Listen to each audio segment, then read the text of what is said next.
Hello, welcome to the Plaid Sheep Oracle. This is a reading for this full moon in Aquarius in the early hours of August 9th.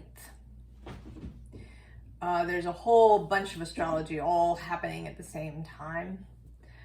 Some people like to call this Lionsgate or the 8th of the 8th. I think of it as the time of inundation.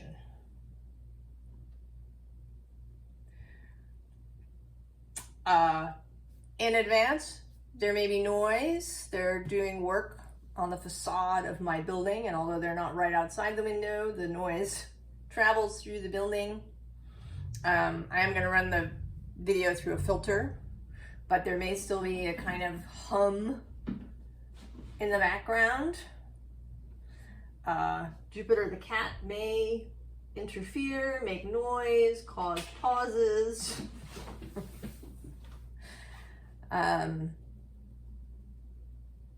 It's a very intense. I mean, that's why I like to call it the time of inundation, and it seems especially true this year, when there isn't only the heliacal rise of Sirius, the brightest star, but also all of this astrology. There's this grand trine with Uranus, Pluto, and Mars, and then there's a kite formation that's completed by Saturn and Neptune in Aries. Then there's this full moon in Aquarius.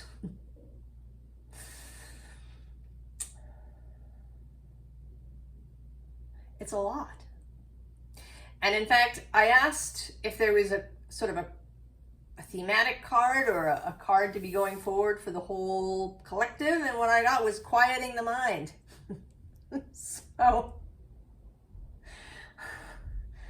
But I also got on the bottom of the deck a burst of magic, and I'm seeing now opening to discovery, and wish upon a star.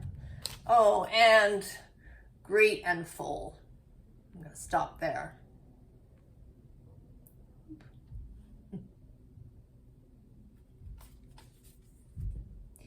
So there's a lot of intensity.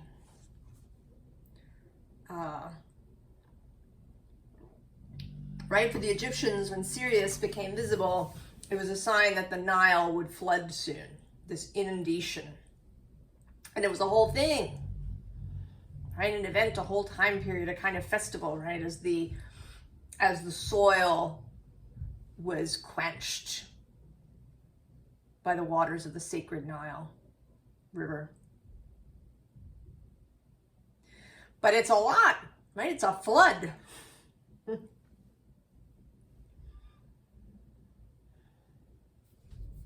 We're going to go sign by sign. I don't know, there may be a full collective reading at the end, but I think I'm probably going to do a full video as a collective on this whole time period, I think. Anyway, we're going to find out what we feel like doing. So Aries, we start with you.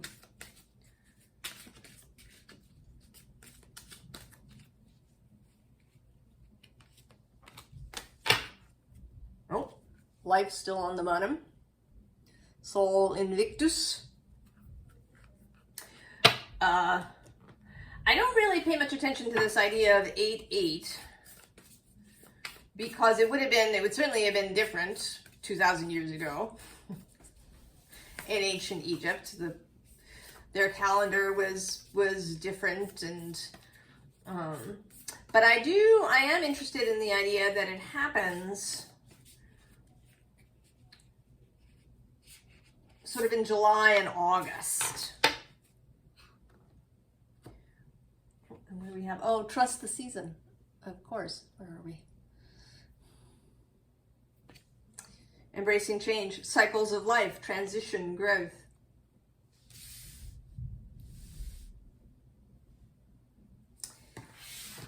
Because July is Julius Caesar and August is Augustus Caesar. So this kind of royal energy, this sovereign kind of energy. It's making me think, right, this Sol Invictus.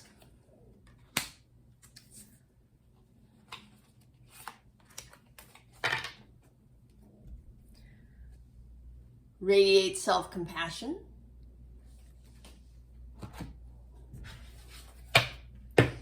This mystical shaman oracle has been coming out quite a bit lately, and there's something about that.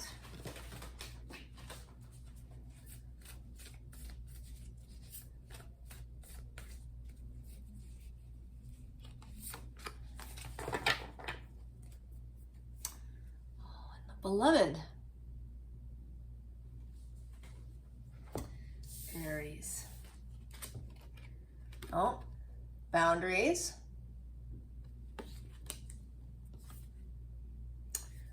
Morning dew. Clarity, a fresh start, a positive outlook. Well, that's very nice. Oh, transform.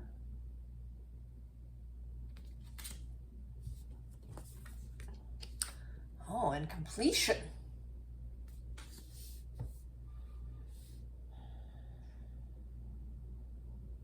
You know, this is sort of looking a bit like, I can help you to see it, the sun is tricksy, but it's so beautiful, I can't bear to put any shades up.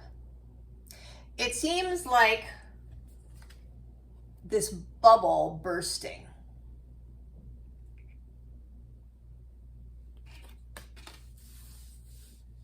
Like a soap bubble bursting.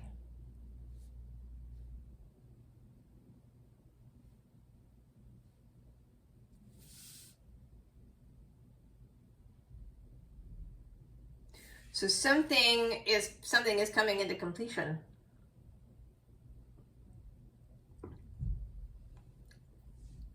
This moon is sextile to your sign from Aquarius. There's this Saturn, Neptune being opposed by Mars, who is your sign, your planet. And that's real possibility.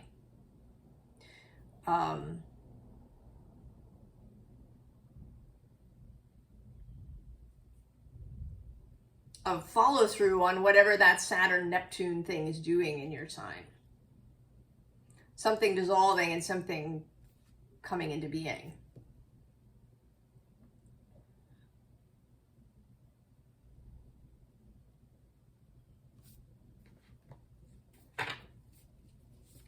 And I feel like the main thing is going to be that quieting the mind. That there may be, right, your nervous system, right, this tendency to rush about, to do more than is necessary. I have to do something.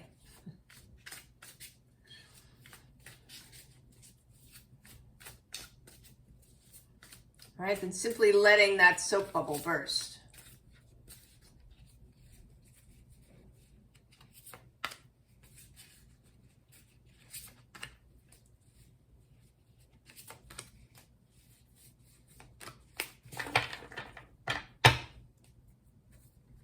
Oh yes, the Queen of Cups. There, and what's on the underside? Oh, the Four of Swords. Peacefulness, recovery. Seven of Swords, futility. Eight of Wands, swiftness. The Ace of Cups. The root of the powers of water. And then the Princess of Cups, too.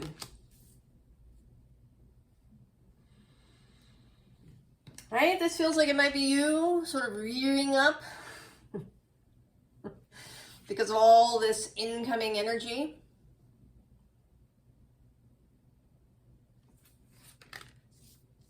And the advice here, it really is to find some ease for yourself.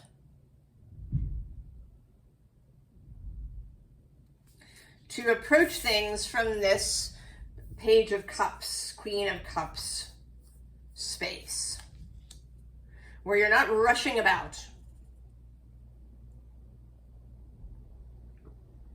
You're feeling your way.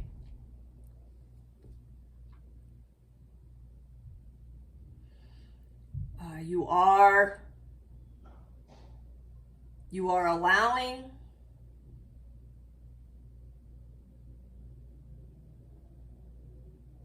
You know, I want to say that you're kind of allowing the current to take you.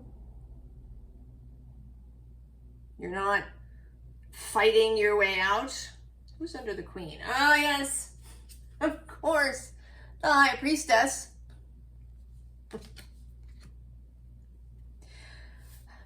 They say that Mars in Libra is debilitated because he's in his rulership, his home in Aries. I say that's our problem, not Mars' problem. Mars in Libra simply expresses a different aspect of himself.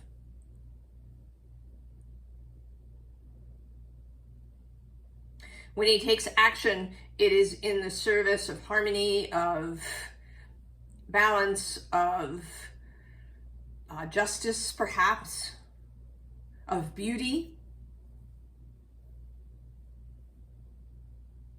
And the action may not be physical. He may write something, he may say something.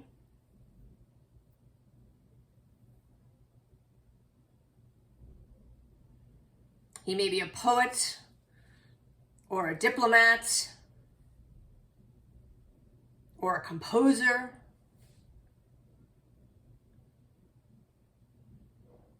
Or a designer of space or of clothing.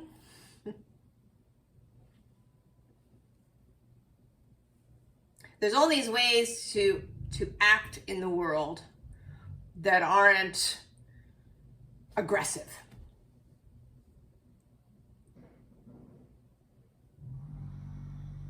And I think you are being asked to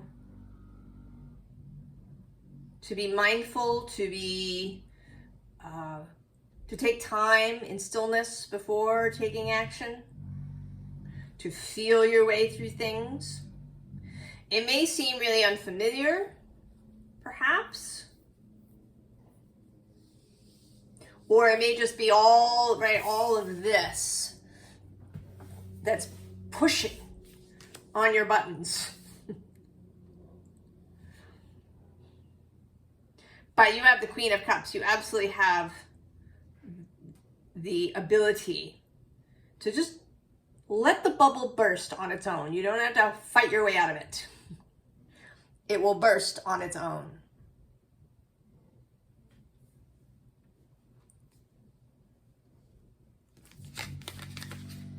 Aries. Something coming into being for you.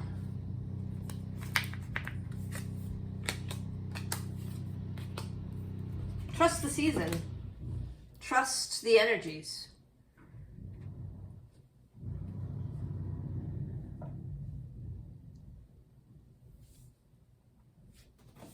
Oh, Taurus. Are we going in reverse, Taurus? We don't know. In this order. We'll go in whatever order you want, Taurus.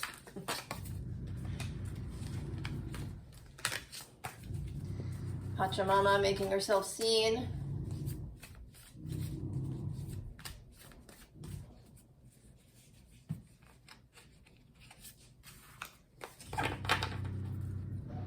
Oh, the Council. More of this advice to stillness.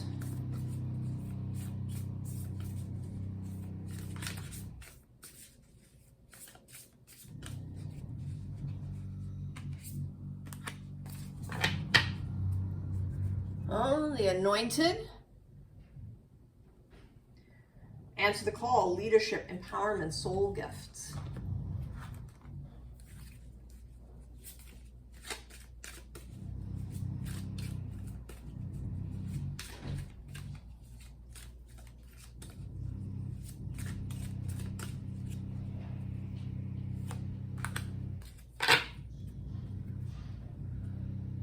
recovery.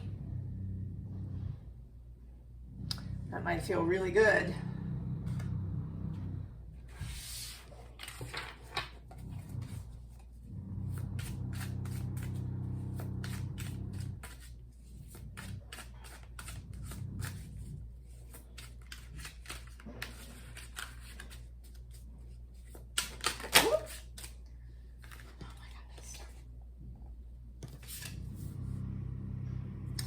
All right. Who do we have? Oh, yeah.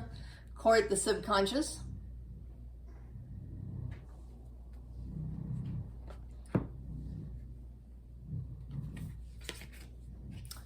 Magic. How nice.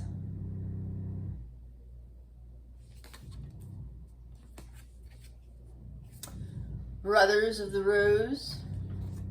Sacred masculine. Honor, protection, support. Focus. And then this listen to your muse. Oh. Well, you know, this whole thing is squaring Taurus.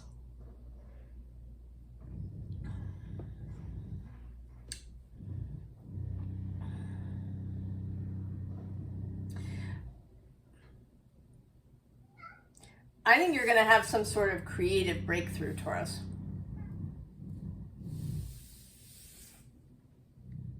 All right, if you watched the introduction, you know that I was expecting interruptions today.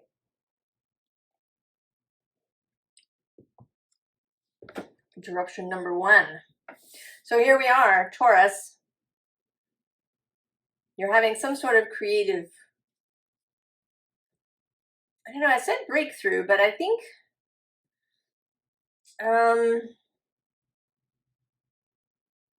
I don't know, it's like a whole new idea perhaps, or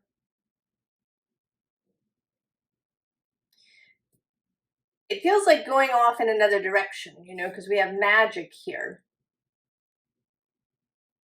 So rather than doing things in whatever the usual way is, this is something different.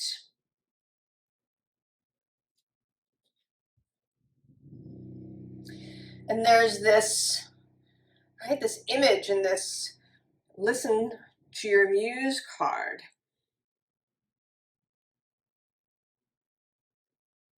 Right, that she's this fantastical figure. And it's like she's activating your heart. And in some way activating a kind of magnetism for you. You know, it's like the bat signal. But for everything that your heart is interested in. Right? It's not calling in Batman, it's calling in your heart's vision.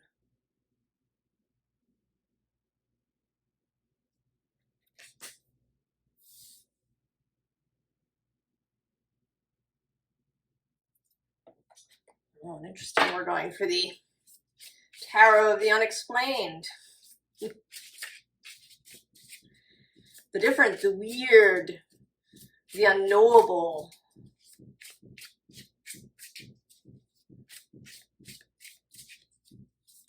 Woo. This is another thing. I've been doing this a lot as I shuffle today.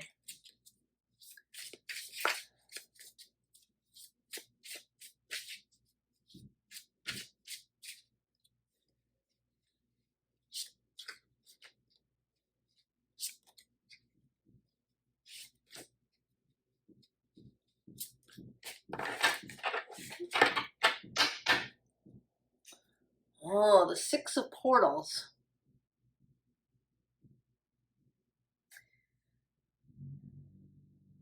And this is feeling a little bit like choosing. Who's on the underside? Oh, the Nomo ship. The Chariot in this deck.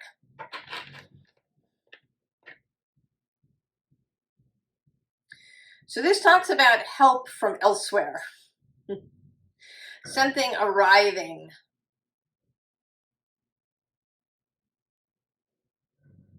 You know, it's like the chariot arriving to take you somewhere.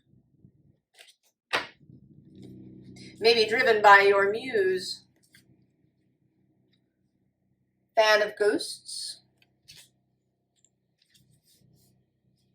Skeptic of saucers. The advocate of knockers. And the fan of saucers. All court cards. So it's the Page of Swords, the King of Pentacles, the Queen of Wands, and the Page of Pentacles. But they all have in this deck their own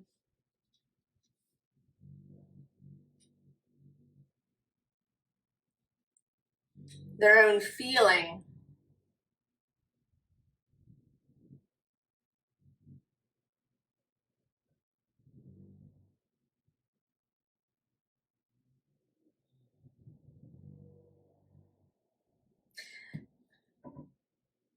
This feels like a transformation, that you begin here as this fan of ghosts, where you are just seeing things. You're kind of on the outside, you're right, you go to the movies, you read books. But there's been something else. You've been wanting to participate, to make movies, to write books, to make art in some way. And maybe you've been avoiding it for some reason. Who's under here? Oh, look, it's another court card, the Fan of Knockers. This is the Page of Wands, and right below that, the Hunter of Portals is the Knight of Cups. And the Skeptic, the King of Cups. Oh, and we also have this Silver Bridge, which is the Tower. And Nain Rouge, which is the Devil. And this card is about ignoring something unusual that is wanting to help you. You know, one sort of feels, you know, in fairy stories, the person who ignores the fairy, or ignores, you know, the old woman by the side of the road, and then regrets it later.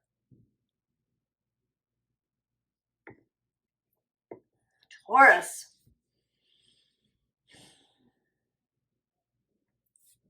You know, this sort of seems like not skeptical of flying saucers, but skeptical of any reason that you might have for not doing what it is that you want to do or create. Like, what's, you know, you sort of like, what's the problem?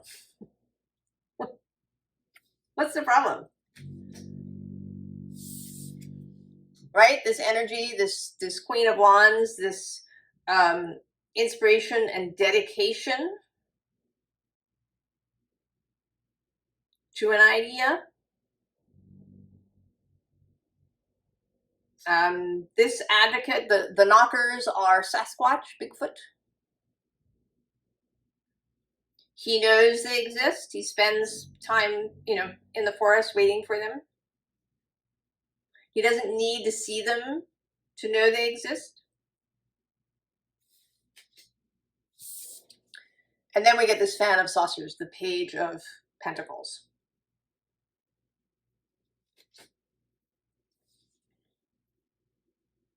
So maybe there's something, I don't know, that's, you know, maybe it's something that seems silly or seems, you know, just not grown up in some way that you want to do. Or maybe you feel like you'd have to, you know, I don't know, go back to school or do something. But I don't think that's true. I think that all that you need is this open mind, this student perspective on things.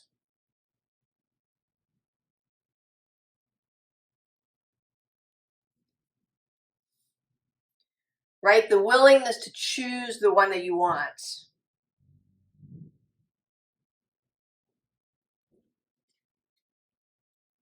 You know, even if, right, professional Bigfoot lover, even if people think you're crazy,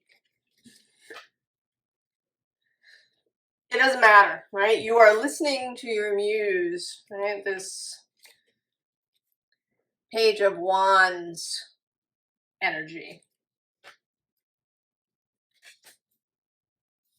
I mean, maybe it's literally magic that you're interested in doing.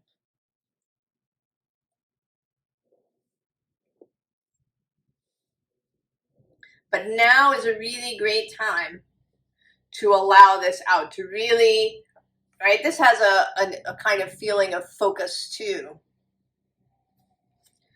And that there is a lot of energy now. Mars is moving through Libra. Your sibling sign, you both have Venus. There's a sort of Venus figure here in the center.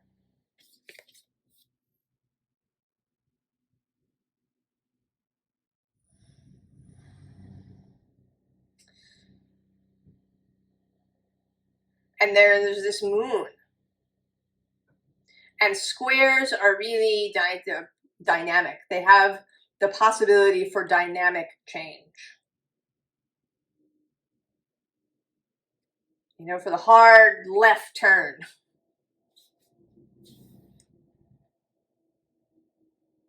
And this is really available to you now in the current space, Taurus. So whatever it is you want to do, I say go for it. Begin. Taurus, just begin.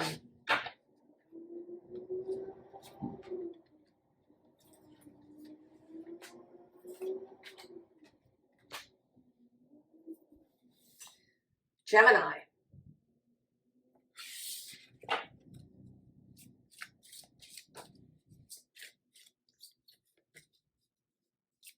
Gemini. If you didn't watch the intro, Gemini, there may be some humming noise in the background from work they're doing on my building. There may be an interruption. There's a volatility that we're stepping into.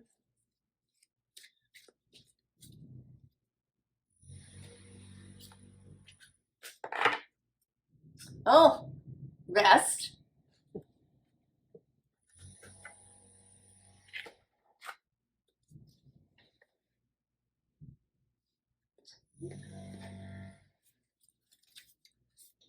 More space for everybody.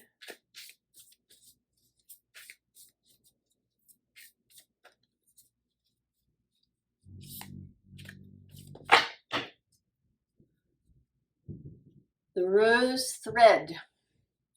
Inner call, soul led, the mystic, living courageously. We also have sort of a Gemini kind of image happening here.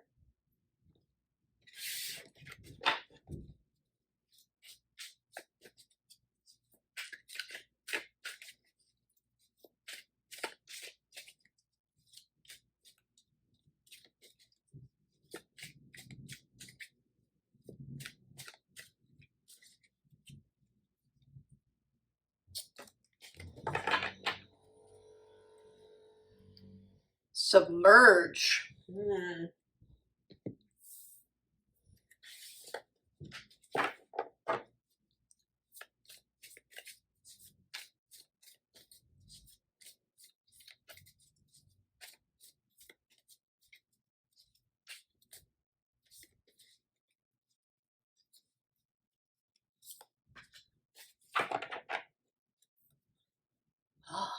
The luminous warrior.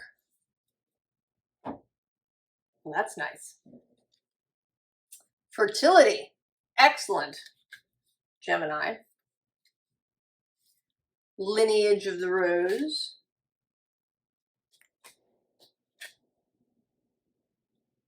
share your bounty. Medicine wheel. Oh.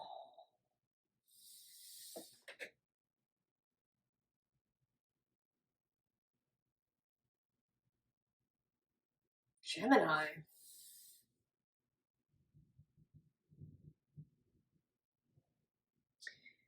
This feels like you creating some sort of circle of people.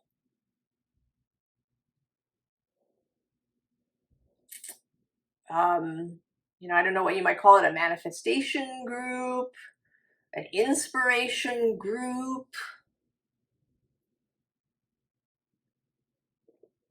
I can't remember what the author Pam Grout, or creation posse, is that what she calls it? It's definitely posse, but I don't know what the first word is. She's an author. She writes about the law of attraction, E squared, and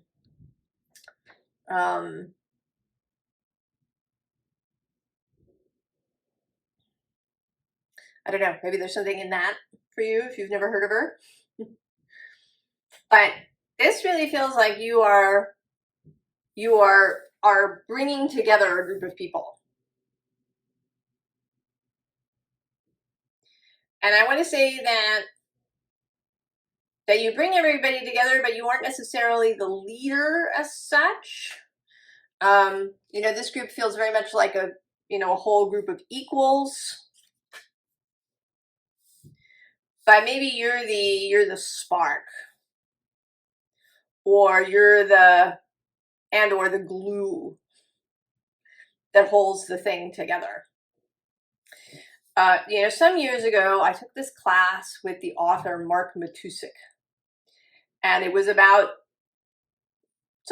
memoir writing. He wrote a memoir, but you know, kind of spirituality in this, and you know, we did a little bit of writing in class, but we talked a lot. We all sat in a circle, and he was a really great group leader, you know, in introducing a topic and then in kind of guiding all of us to contribute. And it was really great. In fact, it was so great that a bunch of us, like 6 of us, I think, we didn't want it to end. On the last night of the class, we actually went out and we had, you know, some drinks and dessert in the evening, and you know, we decided to try and keep it going, but we couldn't do it. We needed this person. We also kind of needed the space, you know, because we met and, you know, we didn't really know where to meet. We kind of met in a hotel lobby once and a restaurant, and it kind of didn't work. So there may be something about a space too.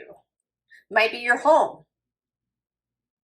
Or maybe the first time it happens, it's in your home and then it moves to other people's houses. This feels very personal.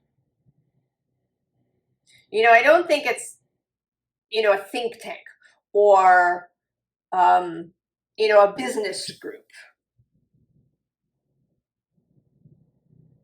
This is a much more personal thing. You know, where people might talk about their dreams, where, you know, there's a healing energy going on. I don't know. I know, Gemini, that this is very specific. I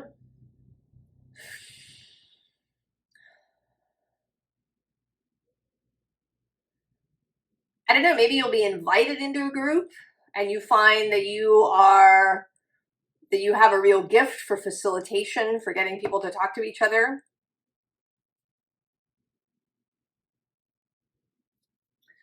Let's see. I worked for a while at a holistic learning center, and you know, we knew that community was a thing, and so we would have these, you know, evenings where there would be a sort of a little ceremony or a full moon or new moon thing, and then we'd have some refreshment afterwards.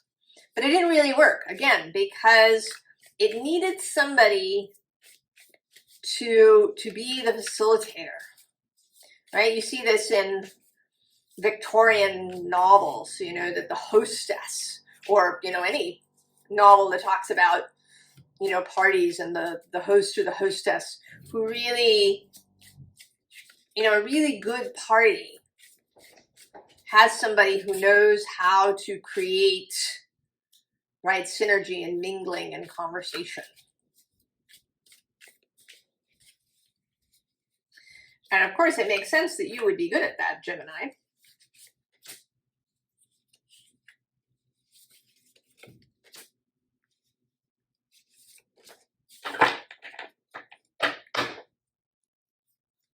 Oh, Soul. This is an extra major arcana. And this feels, you know, like you at the mic. Oh, jazz at the bottom. So maybe it's an open mic night kind of thing, where people, you know, share songs and poetry and stories. The Sun.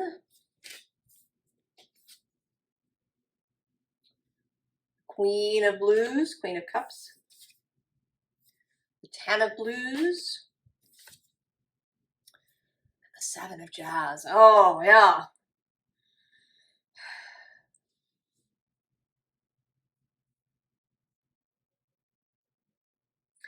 Yeah, this is taking up a kind of leadership in a group. In a group that involves expression, creation, emotional freedom. You know, the Seven of Jazz card, this character here leads the parade at Mardi Gras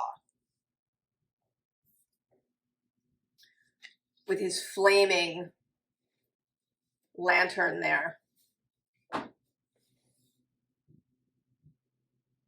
So maybe you're, you know, you lead the way by doing, by sharing.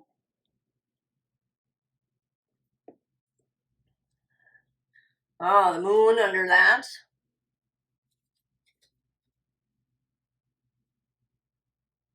I mean, there is something slightly mysterious about this, even though we do have the sun for clarity and bringing light to things. But there is also something mysterious running through this, right? He's kind of a mysterious figure. That there's more to it than meets the eye.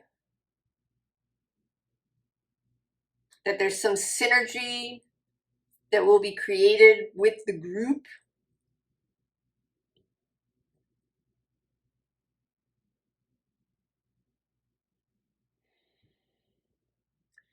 I don't know, can I get another card or two to give me any more?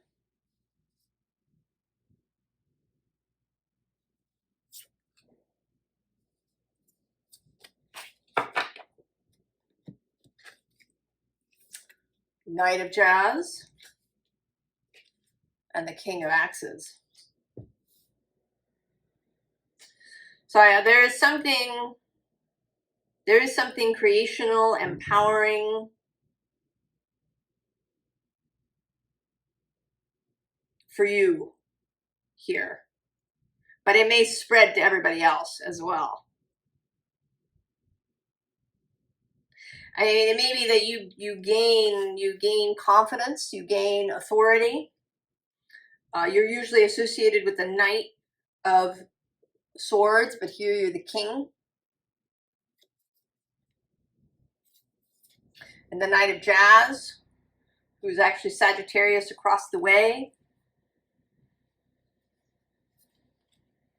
There's a dedication, a focusing.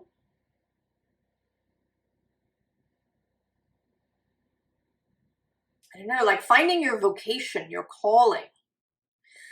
It may have nothing to do with your profession. You know, you might be, I don't know, a lawyer or an accountant or a social worker or something. This seems beyond that, Gemini.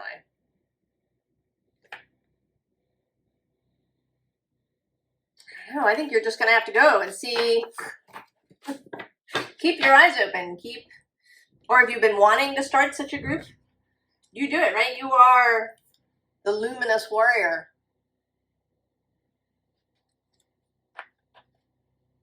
And here too, actually right under it is this rattle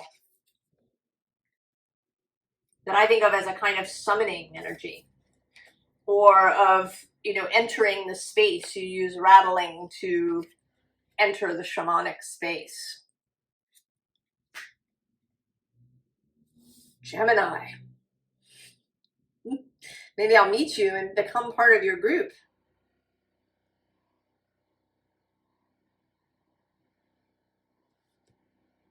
Cancer.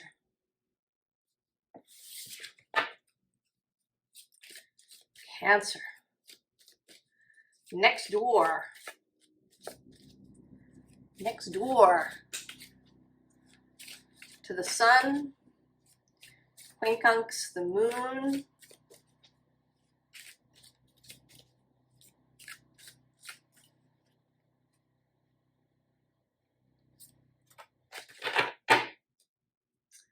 Reflection.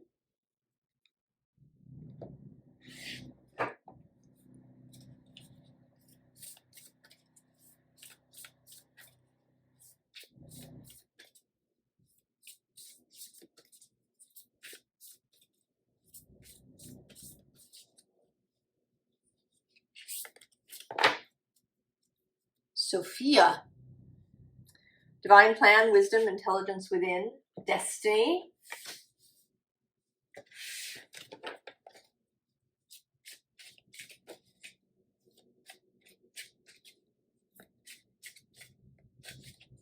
It's interesting, we haven't had a repeat yet.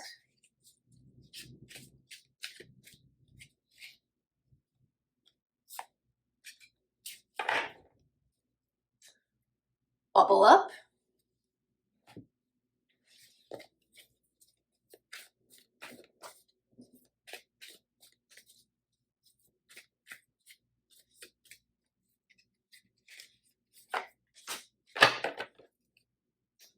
And water. Cancer. Ideas.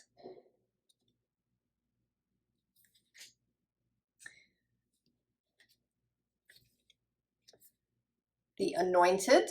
That's a repeat. Answer the call, leadership, empowerment, soul gifts. Fall, fail, fly. And the sun.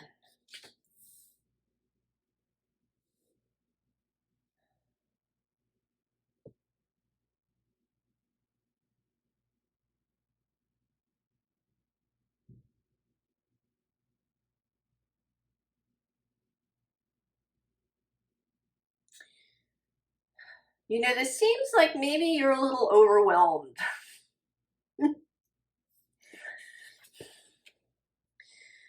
Right? We have this idea, and then we have the birth, and it's grown up. And you're looking a little, you're looking a little like you might be over it.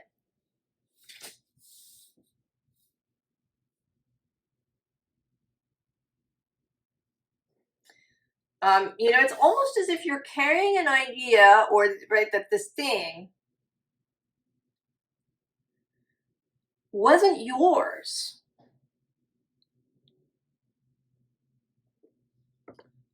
You know, it's that project. Sometimes schools have given children an egg, that they're a fertilized egg that they're meant to, you know, help incubate until it hatches.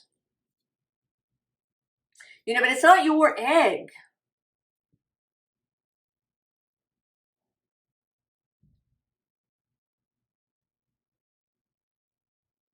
I think you're actually going to drop something that you have been carrying around, nurturing, but isn't really yours. it was given to you. Maybe you took it up out of a sense of duty, or because it seemed logical, or I don't know why you picked it up.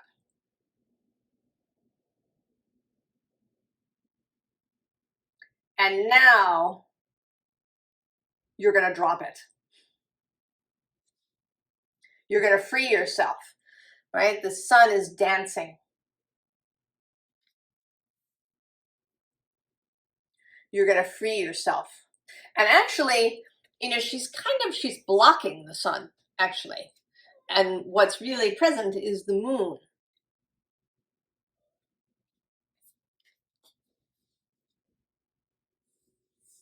What's really present is the moon, who is your planet. And maybe part of it is that you have been, you know, maybe you've really been using this kind of solar achievement oriented way of being. I mean, our society is very light solar driven, choleric, fire, achieve, go, do, express.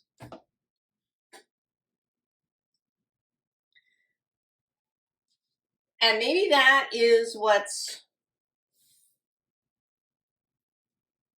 right, been out of sync for you, Cancer. And that you're now really tuning into your own planet.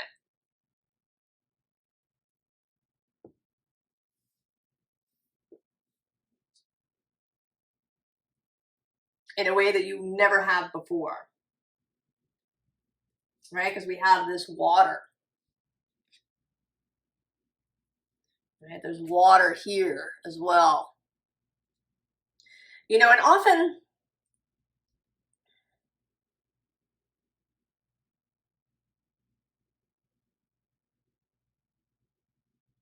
right, this, I don't know, this streak of light.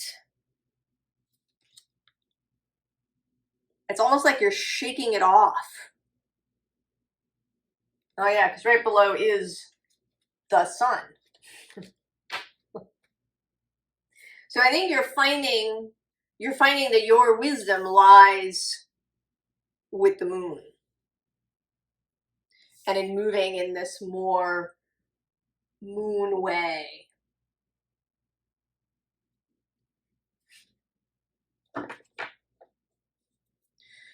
That perhaps you've mostly tried to fit in, to achieve the way other people do, or even just to, you know, to sort of move through the world in a kind of bright way, you know, being sunny. And this is not to say that you're suddenly going to become dull and dour and melancholy, but that your happiness, your joy, your inspiration can be expressed differently, and that you can be guided by this moon energy.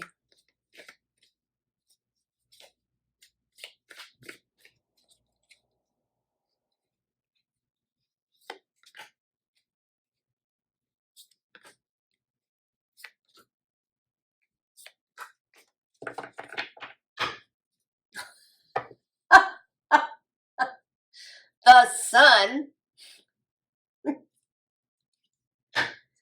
Page of Swords on the underside.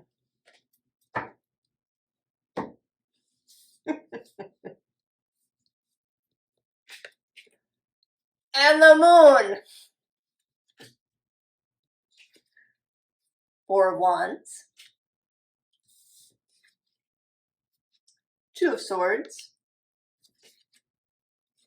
And the Seven of Wands. So this is not to say that you are rejecting the sun.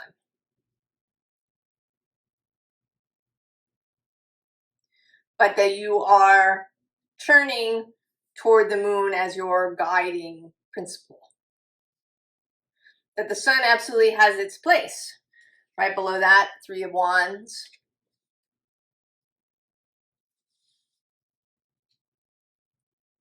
It's like, right, it's like a different orientation. to how you approach the world, how you approach people, to be guided by the moon, by how you feel,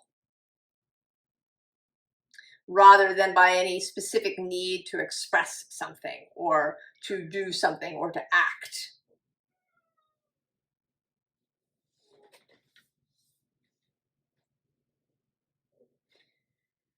The kitty Jupiter is having a hard time with all of this intense energy, plus they're working on my building and there's noise. He is a highly sensitive cat. Extra sensitive, even for a cat. And maybe you've been feeling it too. You are a cardinal sign, so there can be an imperative to act in some way. And the question is, do you act from this feeling space or from a kind of solar, I have to achieve something specific space? And so we have this Two of Swords, this blindfolded decision making.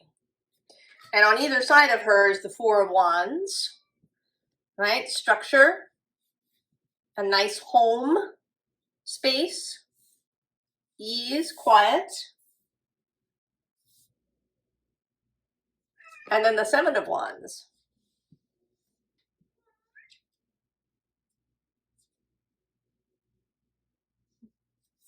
which is this battling energy, right? You're shoving this back in. And there's actually a sense, I almost want to say that this monster that is being shoved back in here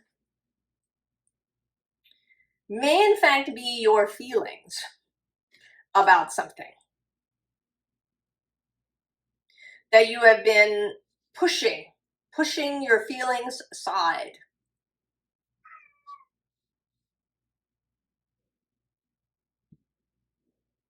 In order to achieve something, or to be seen to be achieving, or to, I don't know, whatever the sun really means to you, to move like the sun as opposed to the moon.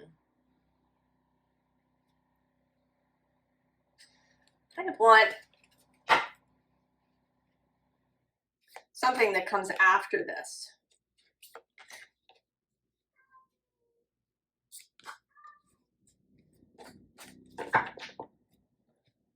Oh, my kitty cat. All right. Queen of Swords, Queen of Cups, Strength, and the Eight of Swords.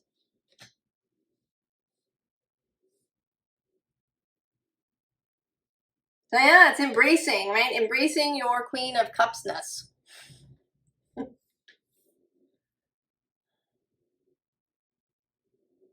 I mean, having the clarity, having the strength, having the understanding that you don't have to walk around in this solar choleric way.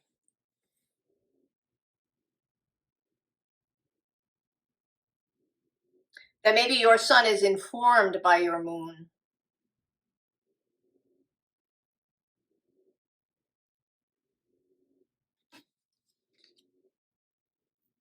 And maybe you get to see it in some way that you haven't before. A full moon is the sun reflected by the moon. And perhaps, I don't know, that this somehow solidifies this for you.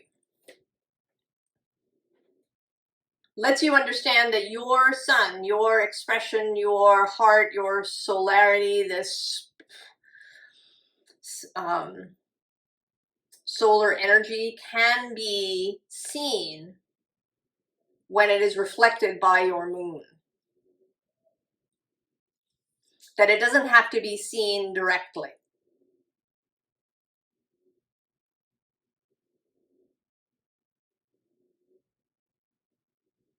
And that from this point forward, somehow, you're just really able to move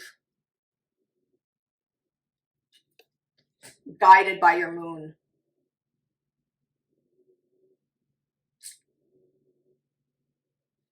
And that gets you out of your head.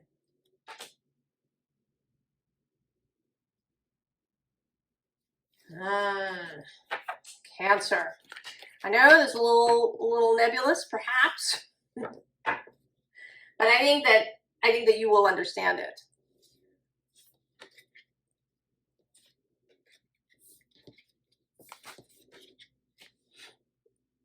Leo.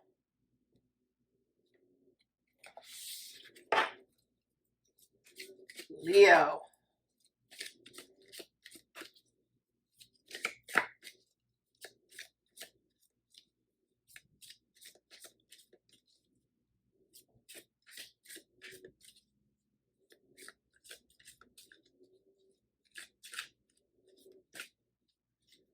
Leo.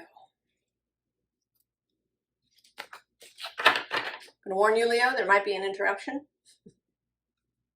It's that kind of day. Protection. Entering into this fantastical energy of the next several days. I mean, of course, it will reverberate. Ooh. It will reverberate.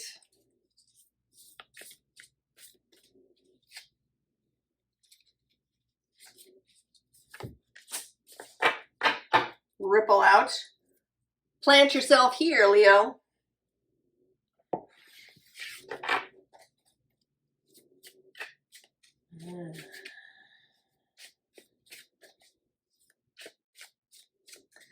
Sekhmet is the lioness goddess.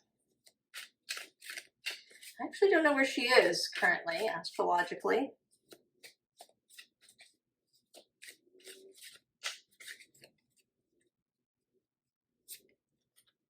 I don't know if that's relevant. We're going to see.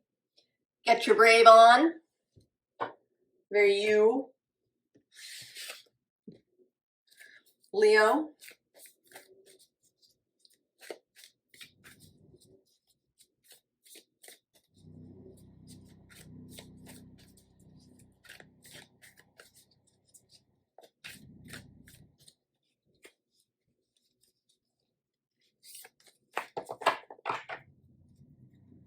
Oh, the Earth Keeper.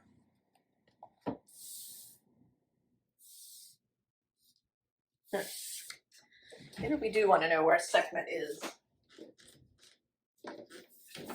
Let's find out.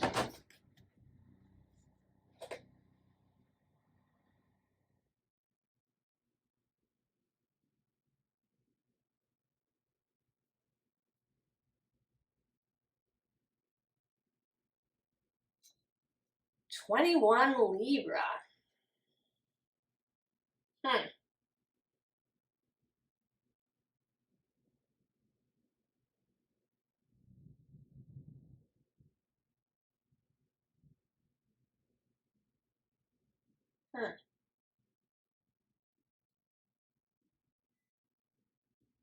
Perhaps that means something for some of you. But Sekhmet is a 21 Libra.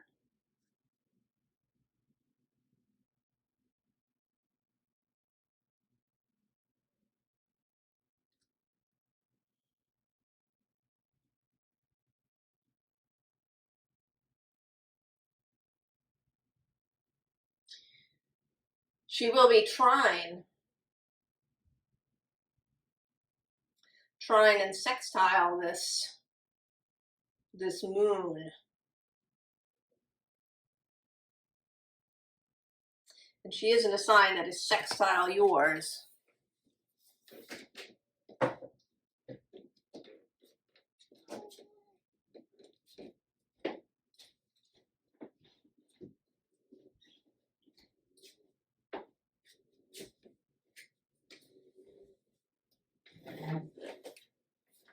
Let's see. Beauty. Well, that's very Libra. Open. Say yes, expand through the extremes, trust life. Remember who you are. And the Time Master. Leo.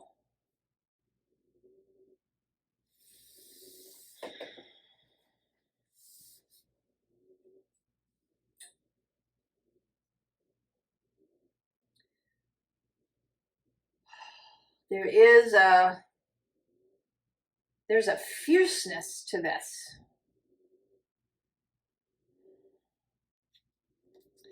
There is dedication. You know, Baldur was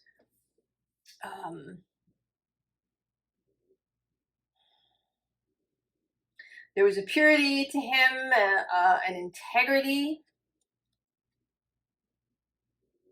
but there's an intensity here too.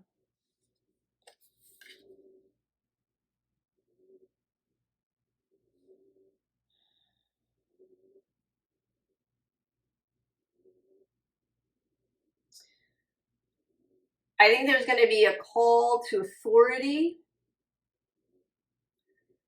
to dedication.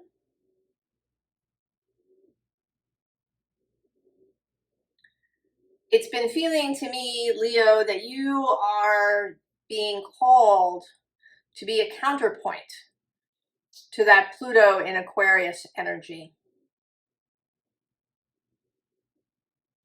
To stand for the individual, for the heart space, for beauty and creativity, sensuality,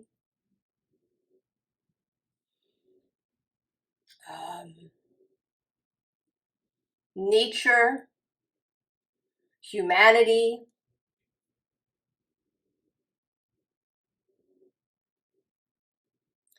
And it may be that now somewhere in your own life, it might not be, you know, big on a world stage, but that somewhere in your life,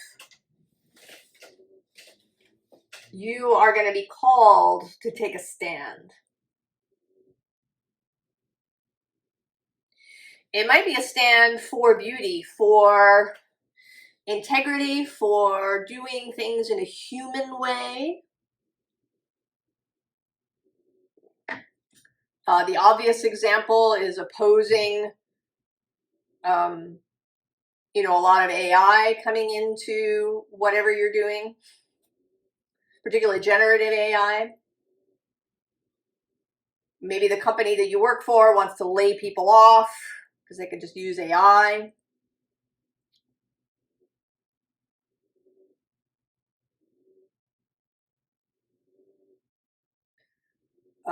It may be in your own family, you know, if you've got kids.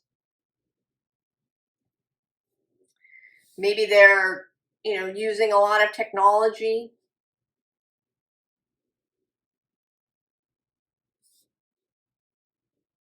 And you're really going to take a stand, Leo, in some way in your life for all of these sensual human things. And I think it's going to open something up in you. I think it will give you, it will remind this, remember who you are, that you've been preparing for this moment, and that there's going to be great joy in picking up this standard, in becoming an earth keeper. Someone who stands for, right, the human, the tactile, the sensual, rather than the technologically mediated.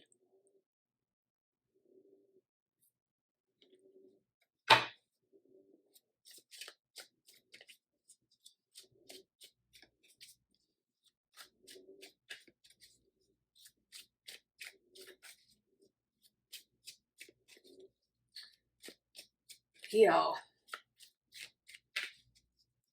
It's Sekhmet in Libra. The sign of beauty, harmony, relationships. You know, it might be about that too. That you're taking a stand for real in-person relating. You know, that you knock on your neighbor's doors, you enter these spaces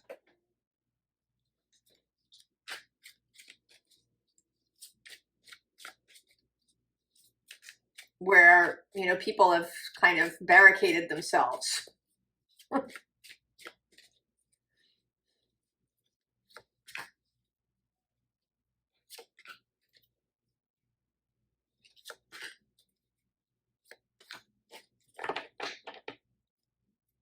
Oh, the wheel. The cat, sort of a lion. Princess of Discs manifestation on the underside. The Hierophant. The Ace of Wands energy. King of Swords, authority. Eight of Swords, isolation.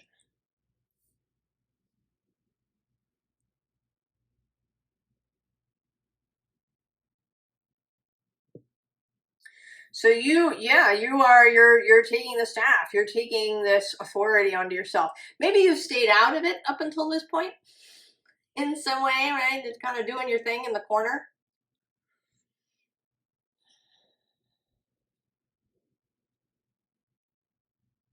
You know, maybe that something will just cross your line. Be too much. You know, you were willing to work with it up until this point, but now it has crossed a line.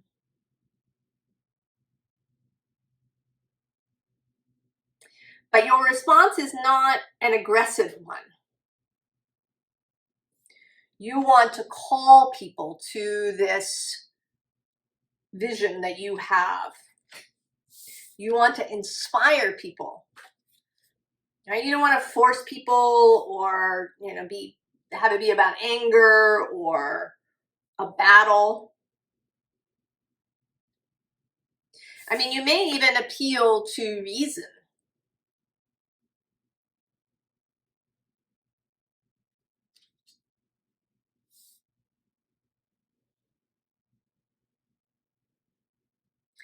And I think that you're gonna pull this sword here in the center. It always seems to me that if you pull this sword out, the other ones would just open up like a gate. And with isolation here, I think this has a lot to do with people being separated. If it is at your work, it's possible. Maybe everybody went off and was doing, you know, telecommuting. And your workplace hasn't really done anything to kind of bring people back together. But you can see that the work has suffered.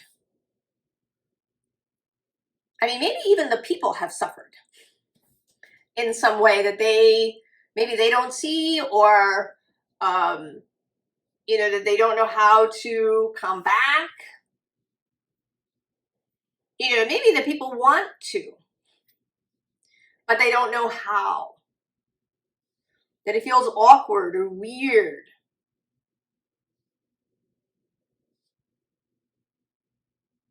And you are bringing these things back together. I mean, it might be in your family.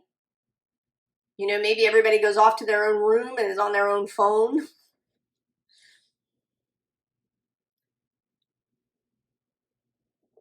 Or just has, you know, video chats and things with friends. Maybe you start a whole thing where you have sleepovers for your kids' friends. Where you start a block party, or you know, invite your neighbors over for dinner, or, right? There's a joyousness here. I've been pulling extra cards. Let's see. what comes next.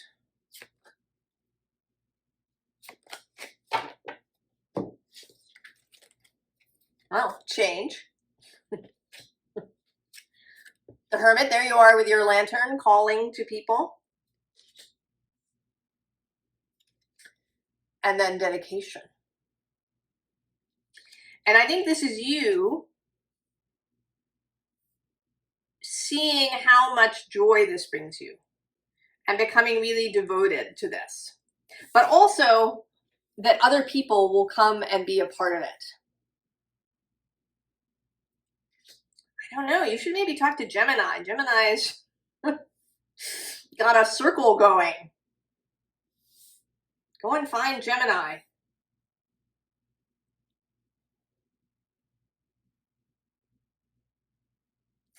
You can work together. Oh, Leo, bringing people back together. Fighting for beauty.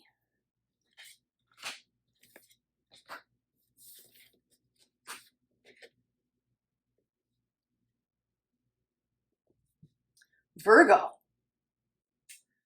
Virgo. That's interesting, Virgo. You are going off the reservation. You want a different card. The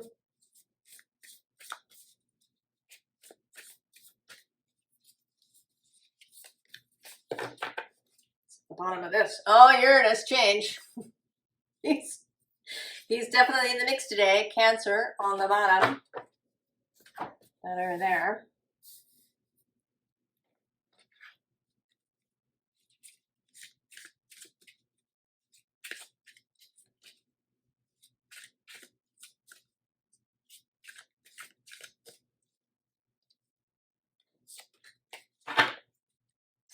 Oh, the unexpected.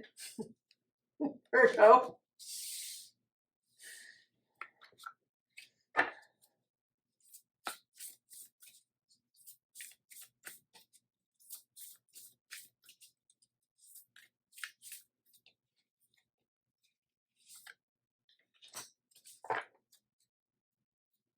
Held. Well, that's very nice.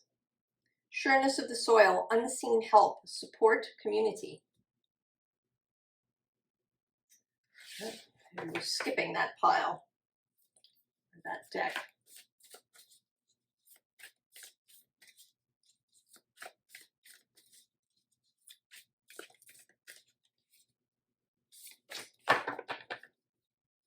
Oh, the wild woman, Virgo. Who do we have? Leo. Virgo.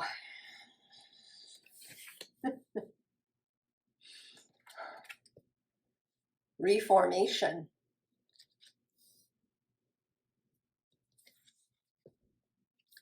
The crowning. Initiation, thresholds, birth, rebirth, a seat at the table. Water.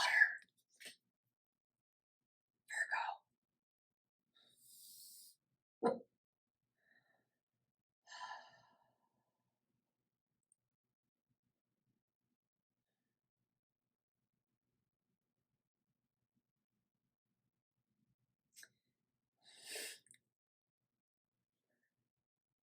This kind of isn't in the right order exactly, but what comes to mind is your water breaking.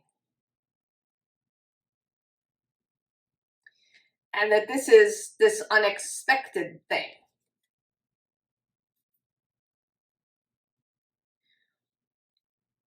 And it, maybe you thought you had, another month before whatever you were gestating was ready.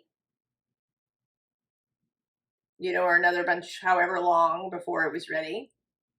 And it's ready now. Maybe you didn't even know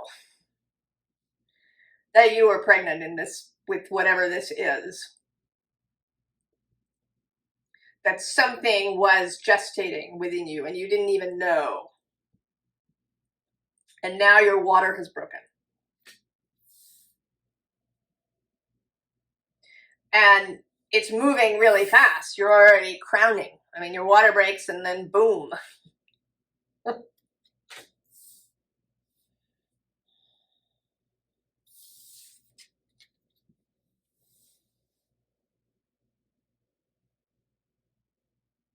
And I think that whatever this is,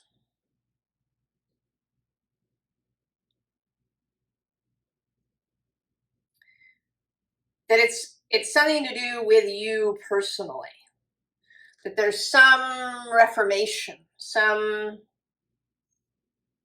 recreation of the self.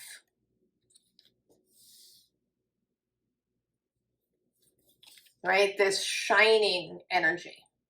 And with Uranus, you know, he is square Virgo.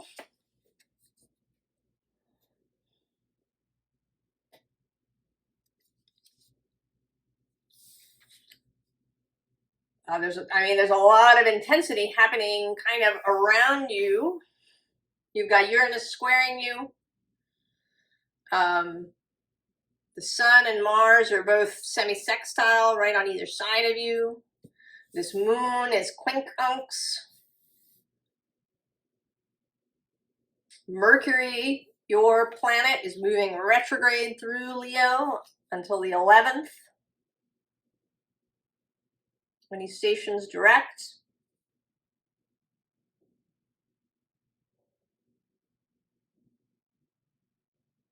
So there's going to be a suddenness. You know, I don't know, it could be when Mercury stations retrograde. It could be, you know, a bit later at the very end of August when he gets out of his shadow. It might be during this intense time of inundation between today and the 11th or 12th.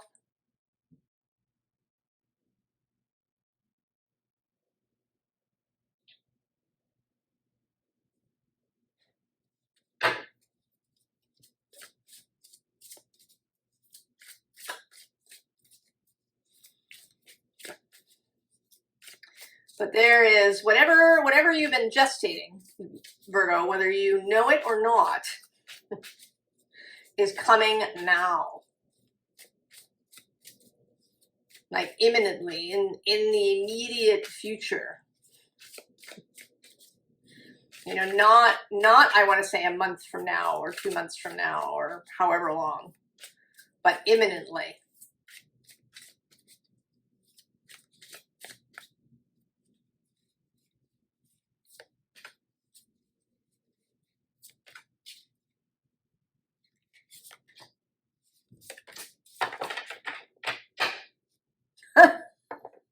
Oh, Virgo, the Tower. Who's on the underside? 5 of Swords.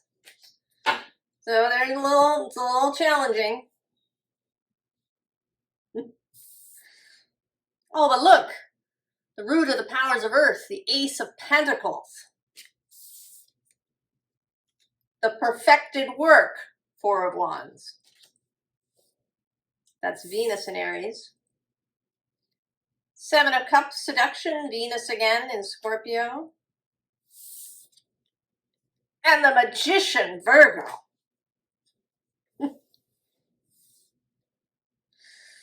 Oh.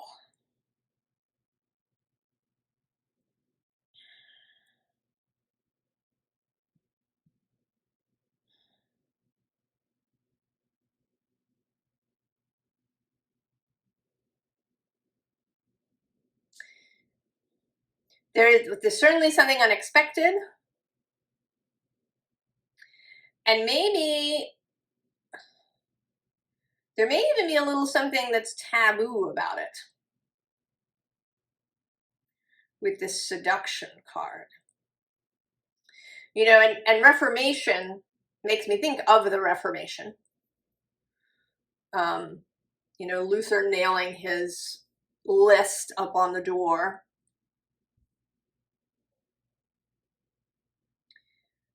And that these things were, you know, there were things that became taboo or that you couldn't do them.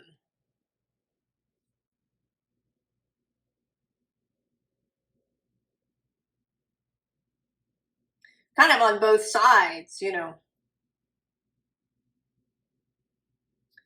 It's under the Tower. Oh, the Seven of Wands with Valor. And right below that is Alchemy.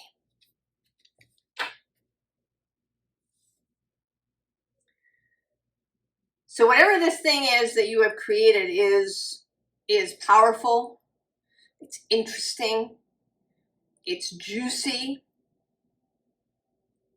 and it's ready now. The perfected work is here now.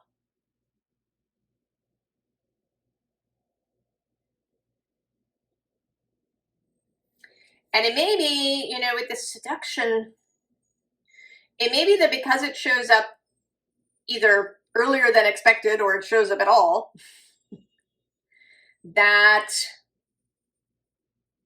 you're going to be pressed in some way. That you might need to seduce someone to bring them into your way of seeing, into your fold. It might be yourself too.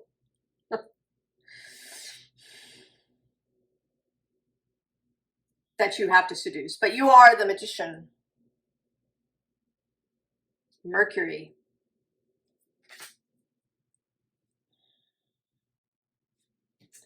See, I've been pulling a few extra cards for some of the signs.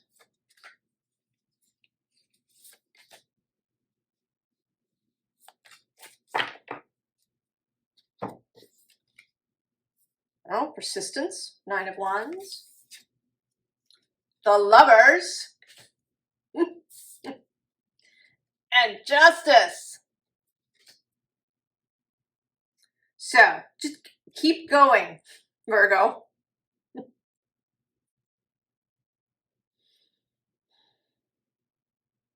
Just go. When it arrives, just go. Go with it.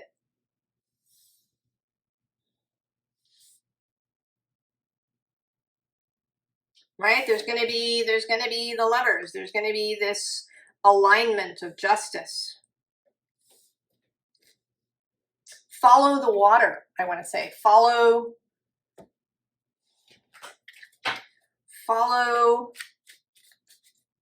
your feelings.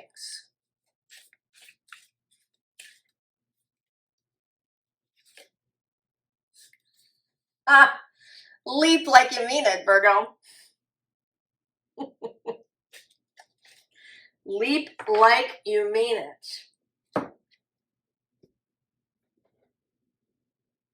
Oh, it's exciting, Virgo. If you know what this is, you got to come and tell us in the comments. Curious minds want to know.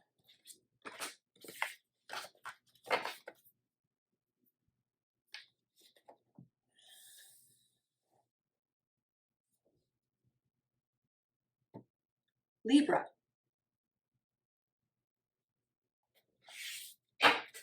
Libra.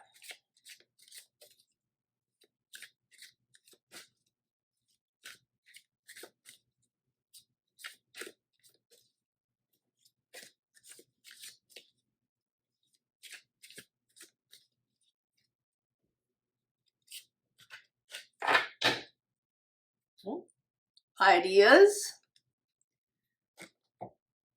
Showed up in Cancer, but I suspect in a very different context.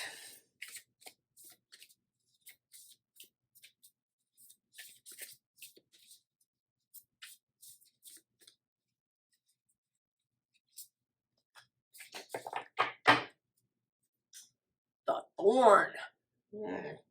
Protection, boundaries, clear communication.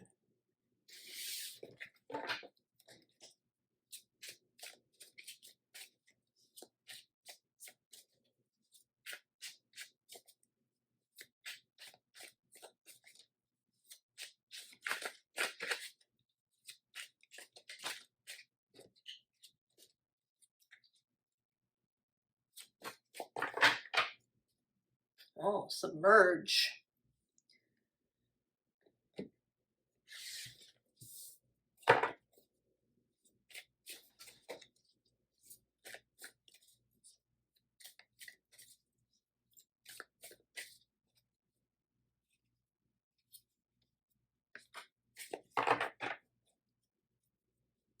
staff. Authority. Weaving. The bloom. Creations realized, right time, harvest, celebrate. Grow wild. And the circle.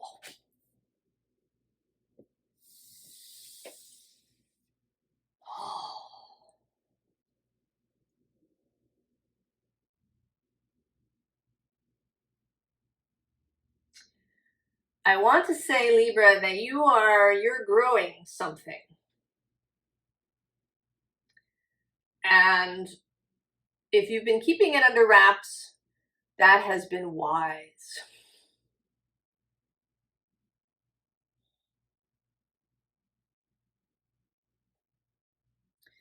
That has been wise to keep it to yourself.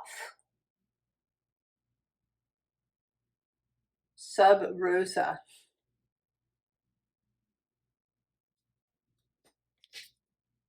Oh yeah, there's the bud underneath.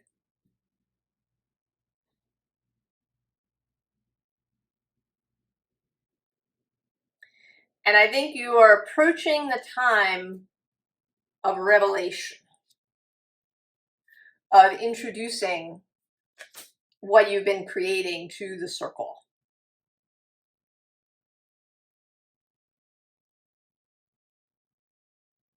To whoever is around you. Now, it could be anything.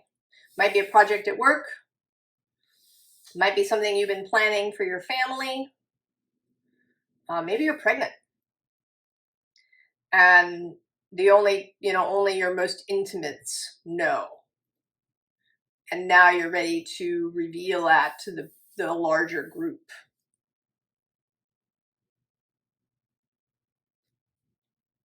Or maybe you've been planning your own business, or there's lots of things. But it's been really concentrated. And, has called on the unseen. You've been in real connection to your muse, to your genius. And now is the time for the bloom to come forth. For whatever you've been creating to become visible. Right? This grow wild is seeming like, going out. Allowing something to go into the world. If you write a book, you write the book, you release it. And then you're not in control of how people receive it. You can be really in alignment with yourself. You wrote, in concert with your genius. You really stand by and for, right, with this staff.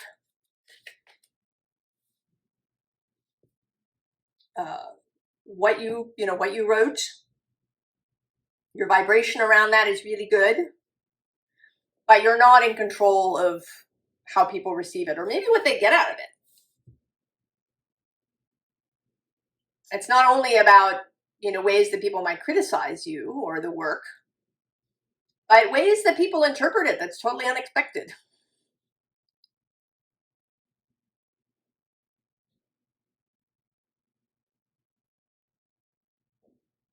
So this wider circle. I mean, below the staff card here, we have thunder, but we also have corn.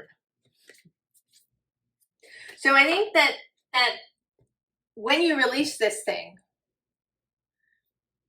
it will be great. But the response is going to be big. The response may be intense. And whether that's, on a small scale, just in your family or your workspace, Or maybe it's on a big scale. You know, release something out into the wide world. You release a novel, you release a painting, a movie, something.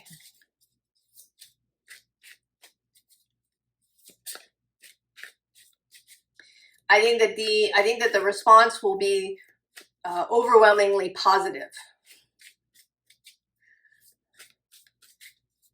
but that it may feel like a lot when it all starts coming in.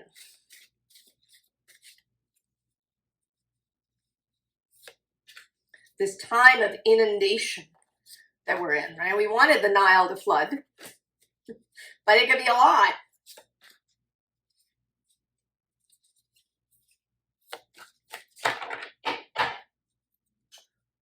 Oh, the moon. You know, see, this feels like, right, releasing this that you're creating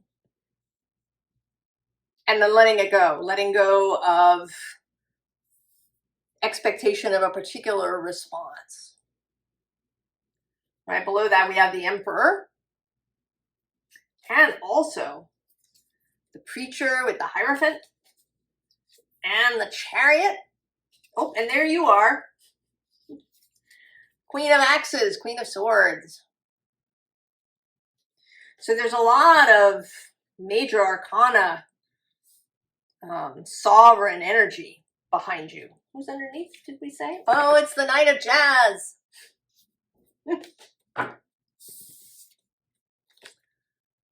Nine of Roots, stability.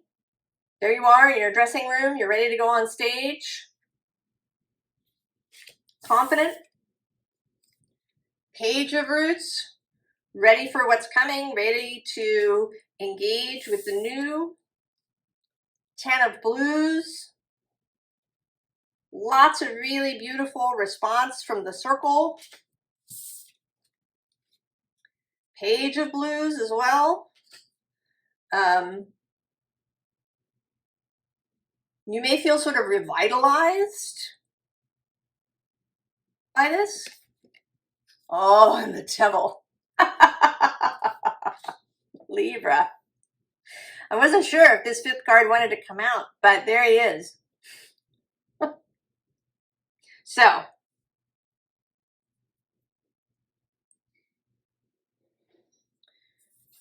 it's going to be intense. Now, he is not coming through in a bad way. He's just a symbol of this intensity of, you know, maybe that this makes you a lot of money. The Nine of Roots, the Nine of Pentacles is about resources. Really having them, coming into your own.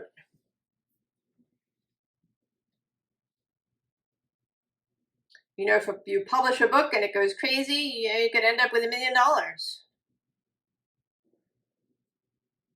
And that could feel really intense, right? This, you know, he is all of the physical world.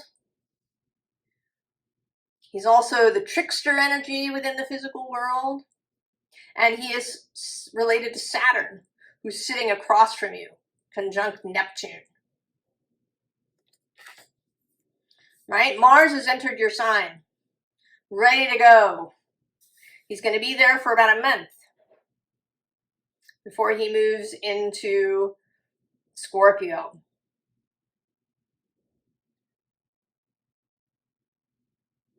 Or a little more than a month. He moves into Scorpio, I think, in mid-September.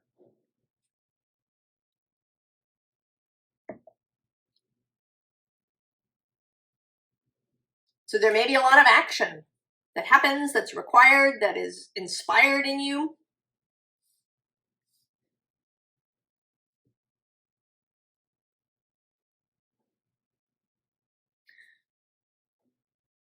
So this call that's been running through the readings, we started, if you didn't watch the intro, with this quieting the mind card.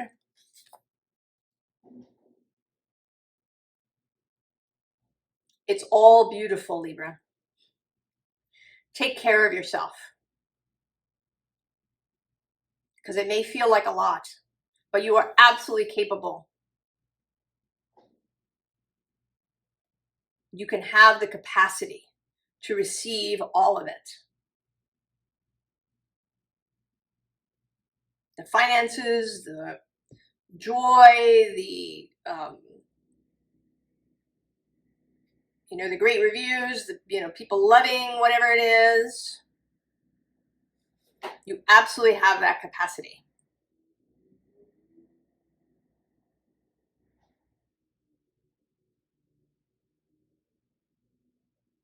The pages can be seen, right, just as the beginning. But I think that the page actually has a lot of capacity, right? The cup is not full.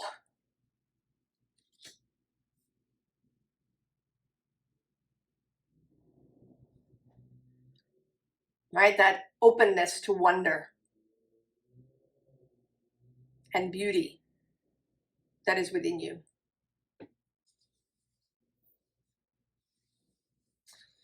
Oh, Libra, exciting times. What are you making?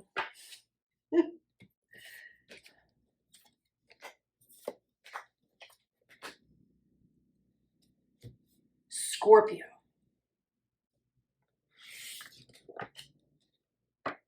Scorpio.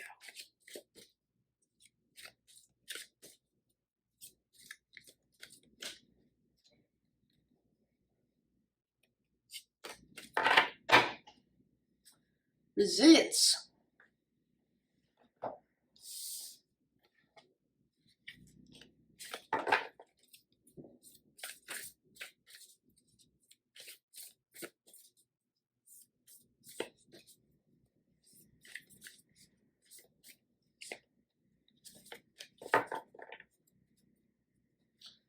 The wastelands.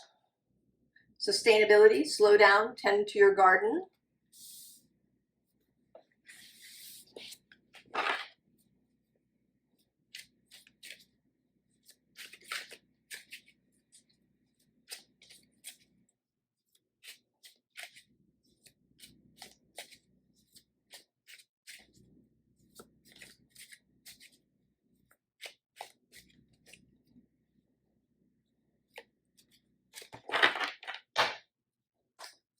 Hold your ground.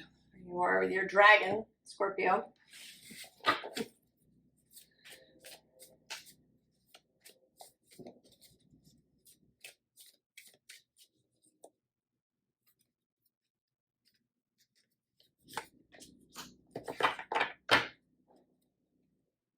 The Andean cross.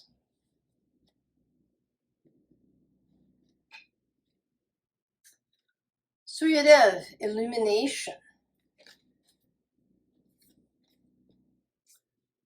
The child within. Inner mother, innocence, gentleness, tenderness. Leap like you mean it. And the blade. Well, there's certainly been a lot, Scorpio, in these readings of things coming to fruition, of things being born,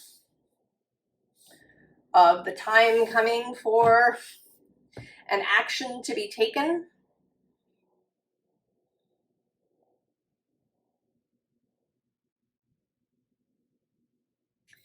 And how it's seeming to me is that you're coming out of this space and being asked to leap into this one.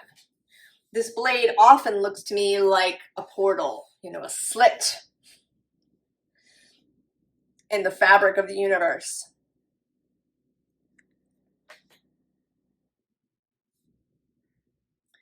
That you're being asked to leap, kind of out of this nice, gentle, sweet space and into the blade. And normally, I sort of think of you, Scorpio, as being very comfortable with this sort of thing. But maybe there's been something holding you back. He feels like he's just rushing through. Like this energy is just going to sweep you up in its wake. And he's going to ride through this portal and you'll be carried through in the wake of it. And you have a choice. You can either resist so that you're dragged, you know, your heels scoring the ground, or you can leap.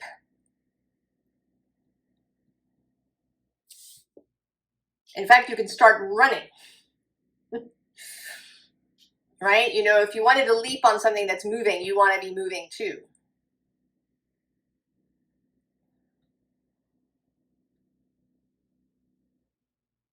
So that you're kind of matching speeds as it comes by. So you can maybe even leap onto his chariot as he passes through. This moon is square Scorpio. Pluto is also square Scorpio. Uranus is quincunx. Mars, your planet, is moving semi-sextile through Libra.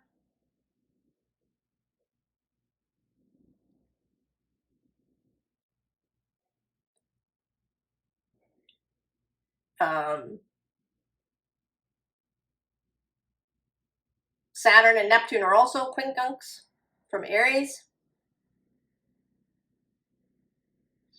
So there's a lot of kind of static, jangly sort of energy, right? And maybe what you're feeling, right, is the pounding of these hooves as the chariot approaches, right? This feeling of the rush. You know, maybe you've been inclined to hunker down.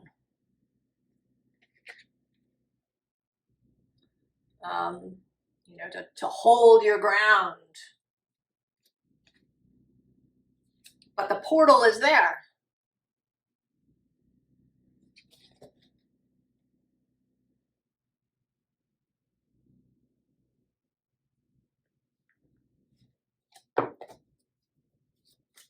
The portal is there.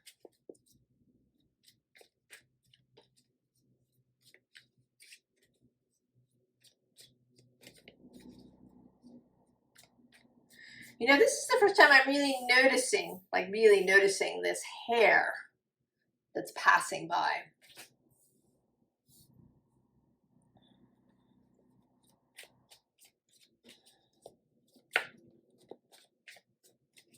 This symbol of fertility.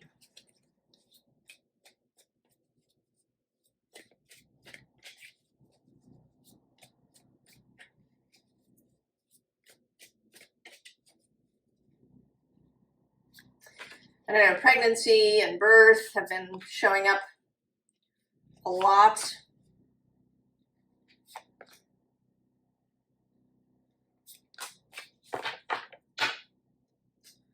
Oh, the Hanged Man. Who's on the underside? The moon.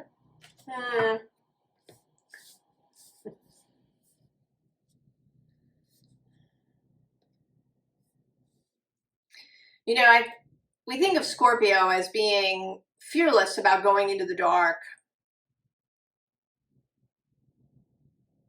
But maybe it's the light that you fear. That it's blinding, that it's too much. 9 of Wands. 10 of Wands. The Fool. The 3 of Wands. And the Knight of Cups. Scorpio. You know, this always feels like someone standing at the edge of the firelight.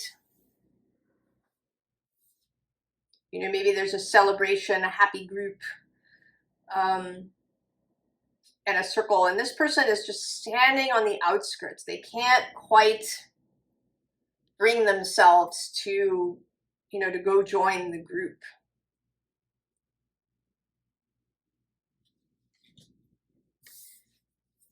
This is very heavy. You know, if you have been really comfortable in the dark, in the underbelly of things, and you've just been hanging out there, it may be that this has been pressing on you in ways that you don't know, because you're not, you know, Scorpio isn't all you are. You have all these other energies within you.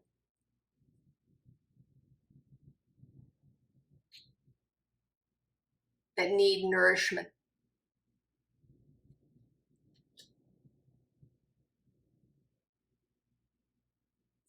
You know, and this Fool is just sitting there.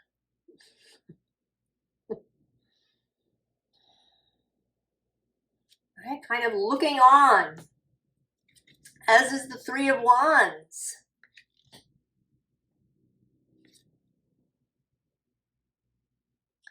But then this Knight of Cups feels like not you.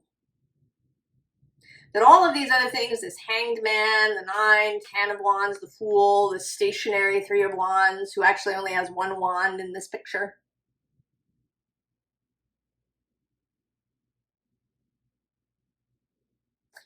But he's waiting on the other side of the portal.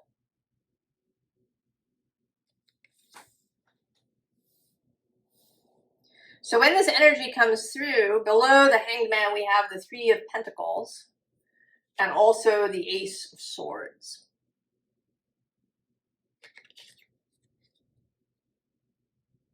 That when this energy comes through, it may be happening now, over the next few days, through the full moon. It may come to a peak when Mars reaches Scorpio, somewhere in mid-September, I think. He comes home to his space. But this Knight of Cups, this beauty, this romance, this love is waiting on the other side.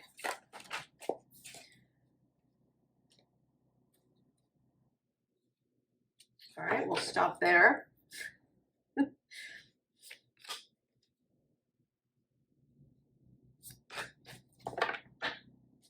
So the star wanted to show up now on the bottom. All right, and below that is this Four of Pentacles of stillness. Who's here? Oh yeah, the Four of Cups. Oh, then we have Strength coming out for the second time. Leo showing up. And the Seven of Cups.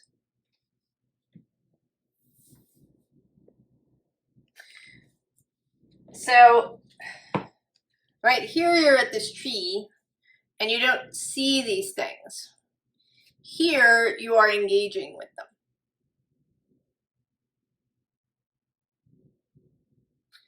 So the advice here is to go for it, Scorpio. When this energy comes through, whatever it is, I mean, it might be an offer of some kind, a new job, a promotion, somebody asking you out,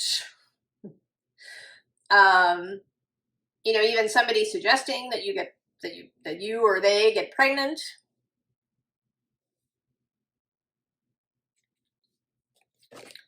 That you expand your family, that you move, that you something.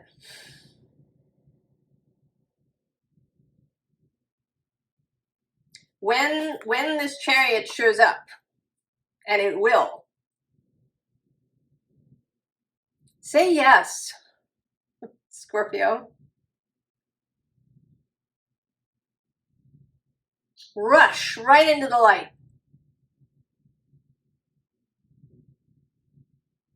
You know, I want to say rush a little bit heedlessly. Rush a little bit heedlessly. Rush exuberantly. Don't overplan it.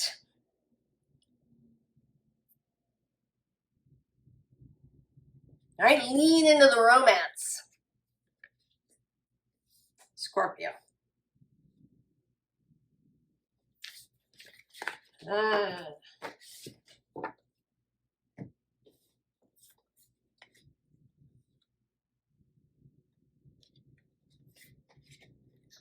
Leaning into the romance.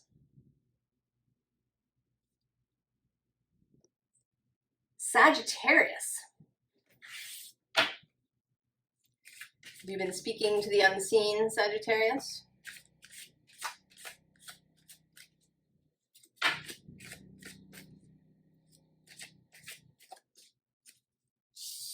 I'll take that.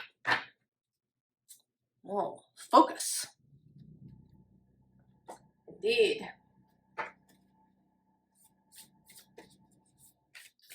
Well, this moon is sextile your sign. Uranus has moved in across the way from you in Gemini and is part of a grand trine with Pluto and Mars. That Saturn-Neptune conjunction is still happening, trine your sign in Aries. All kinds of juiciness. The sun, which has been showing up a lot, it says joy, enjoyment, life force, success, vitality, play. All things that you enjoy.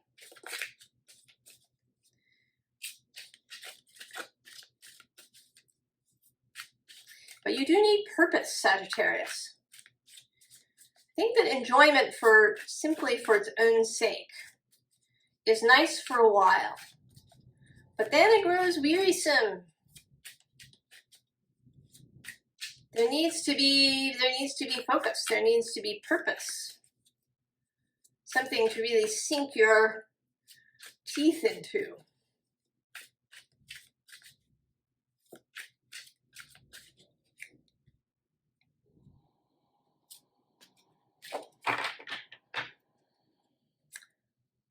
Alchemize. The number 22 has been showing up quite a bit. I don't know what that's about.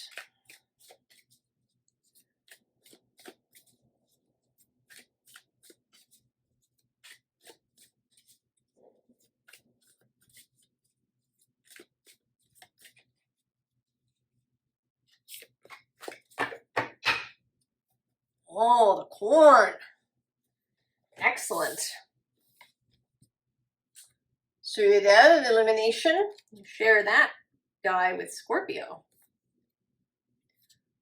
The sacred waters. Nourishment, replenishment, health, rest, self-care. Grow wild. Sharing that with Libra. And the jaguar. Oh, Sagittarius.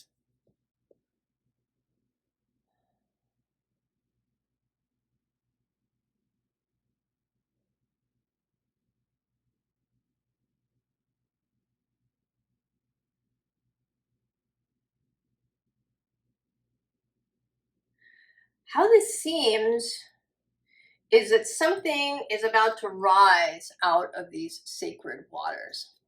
I mean, you can kind of see, I mean, there's a face happening here. There's also a figure here.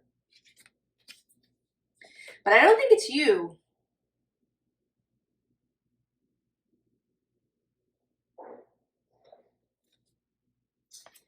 I think that there is some meeting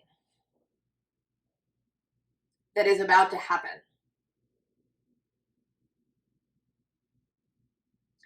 That whoever or whatever this is that rises out of the sacred waters, that you are running to meet it.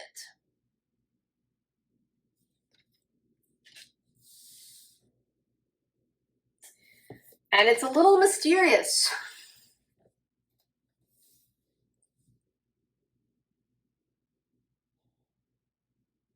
I think that maybe you don't realize you're running to meet it.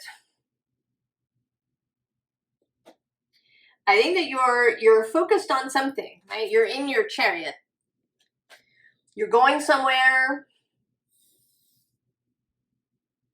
You know, maybe you're having a lot of fun. Maybe you're, maybe you're reaching for the corn. Maybe you're thinking about harvesting the corn.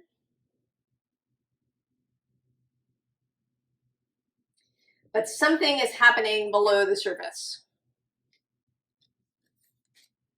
You are actually headed towards this meeting. And I think it can be either a thing or an event or a person.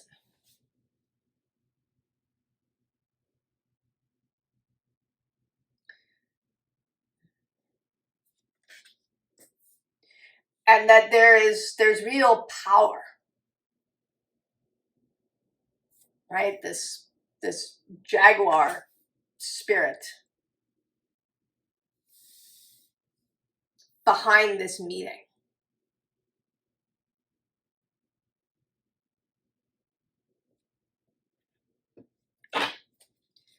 Let's see what more.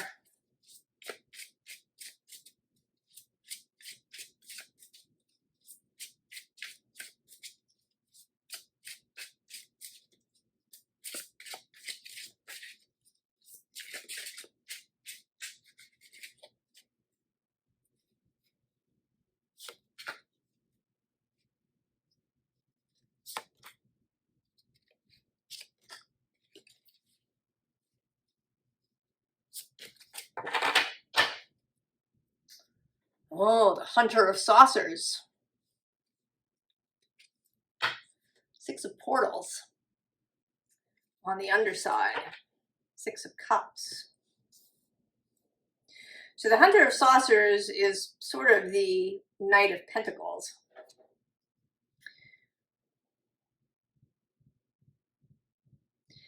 And I feel like this is,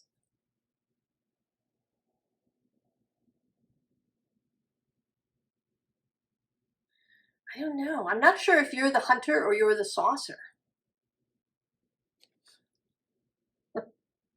I don't know. Maybe it doesn't matter that you and this thing are headed towards each other.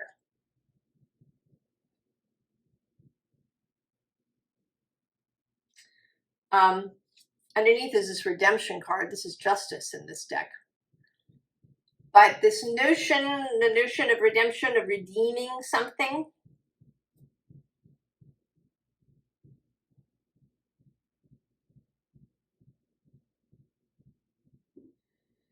of being redeemed.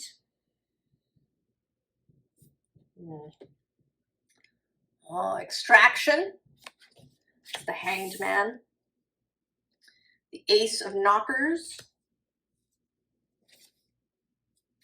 The Hunter of Ghosts. And the Bell Witch.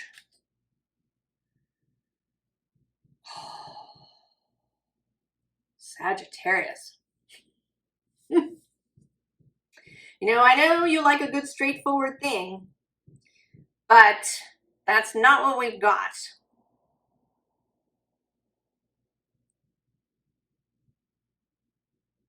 So I'm going to say, having seen this extraction card, that you are the hunter. And this saucer is whatever is rising from the sacred waters that's coming to meet you. And this meeting creates this, it's like a complete pivot. You were headed one way, and now there's a complete pivot. Everything is different. You are beginning anew. This is the Ace of Wands. You're beginning anew, setting out completely in a different direction than you intended.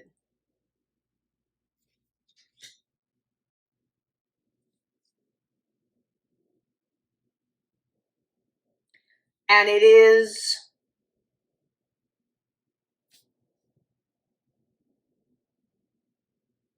of an occult nature. The Hunter of Ghosts, this is the Knight of Swords. But she stands here. She has, right, her hands are arranged just so.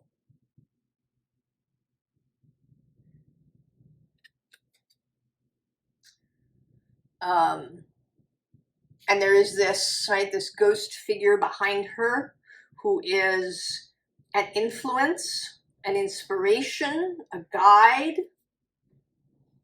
your guide. I think that if you've been moving in a kind of haphazard way, perhaps, we've talked a lot in your readings about Neptune having been square your sign for a really long time. There maybe having been fog and confusion, not knowing which way to go, you know, which may have felt really alien to you. If you usually had a really clear set, but it's been a long time. He was there solidly since 2012.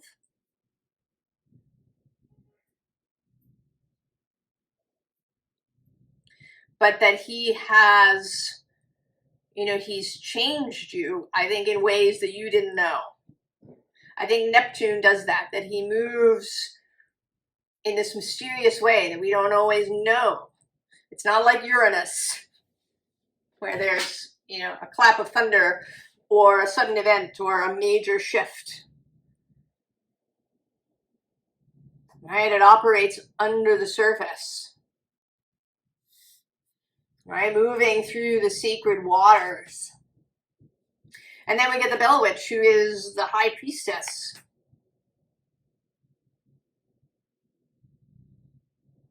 I mean, this may be a real meeting with the unseen. It may be that you are about to have some sort of really numinous experience. Something revelatory.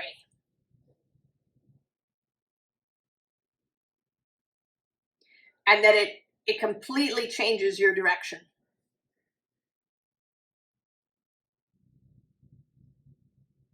And how you move. Now, it may not mean that you're, you know, going to suddenly have a job in the occult, you know, sort of spiritual sphere. But it may be that you really start moving from that space. It may be that you really bring that into your work, into your daily life.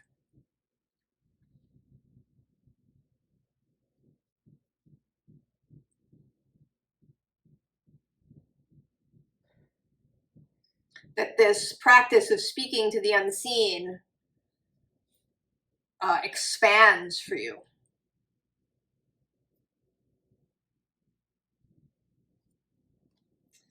Right? There's the Six of Ghosts too. Who's next to the portal? Oh, the Fan of Ghosts. That's the Page of Swords. Oh, and the Fool with the Ghost Stalker.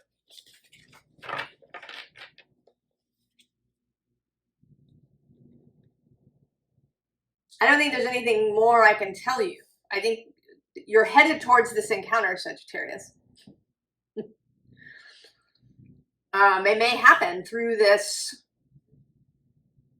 time of inundation, through this Lion's Gate.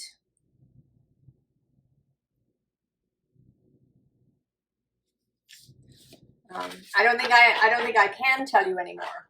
I think it is mysterious. So you don't need to like change course or do anything. You're on your way. Just keep on, and then, you know, make your decision about how you want to engage with it.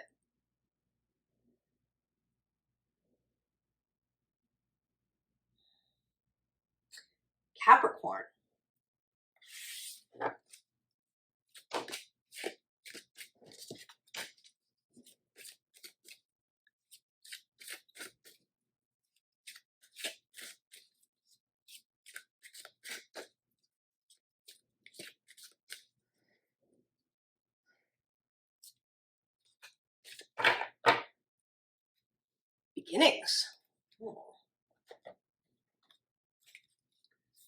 Aurora.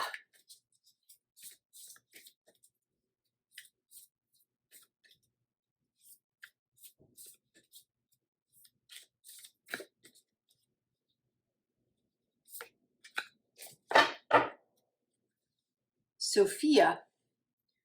Divine plan, wisdom, intelligence within, destiny.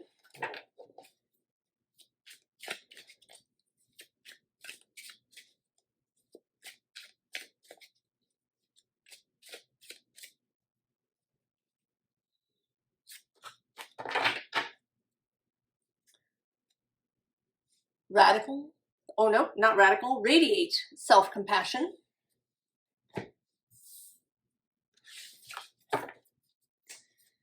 Maybe radical self-compassion too.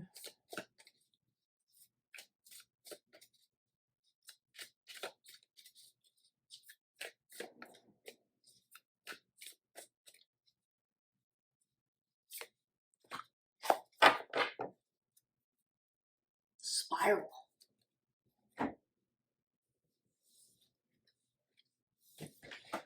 Oh, rest.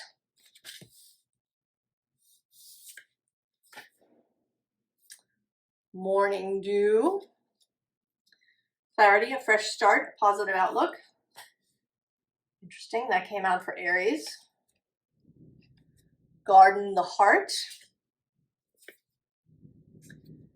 And the journey.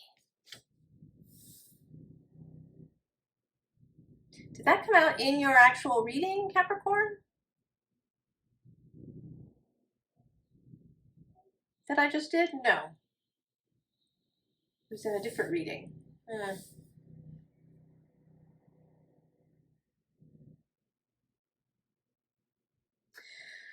Well, Capricorn, I think that you've been having an intense time through this summer season, the Cancer new moon across from you, the Capricorn full moon.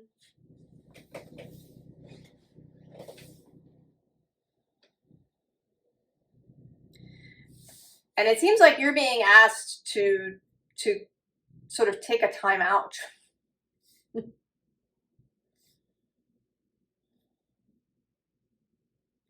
To be at ease, to nurture yourself.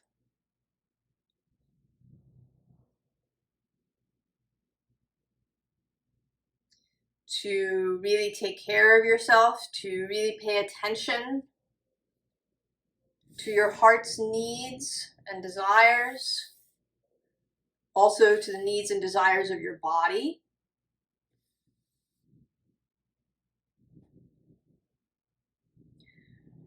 Certainly Capricorn's favorite thing, or one of its favorite things, is to take action.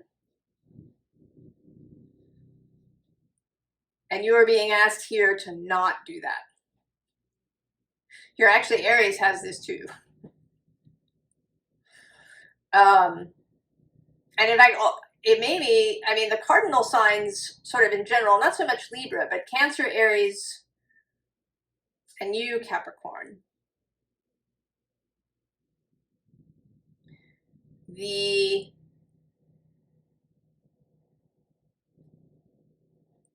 energy of ease, calling on softness.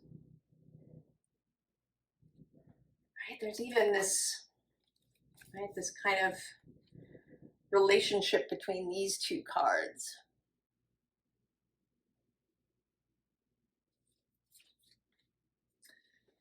Oh yeah, below this is the Gatherer.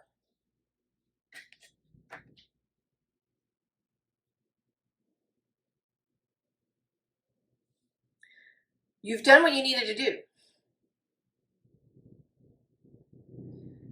Allow the universe to do its part.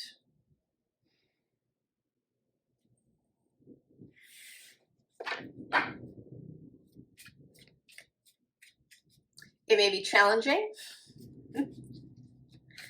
to, to not move forward, to not make lists, to not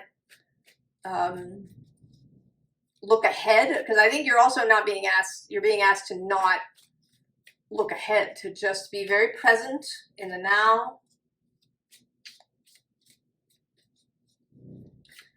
You know, to have a kind of, if you're here in the Northern Hemisphere, a late summer experience, you know, lying in the hammock, puttering around the garden, taking walks, sitting in the park, reading.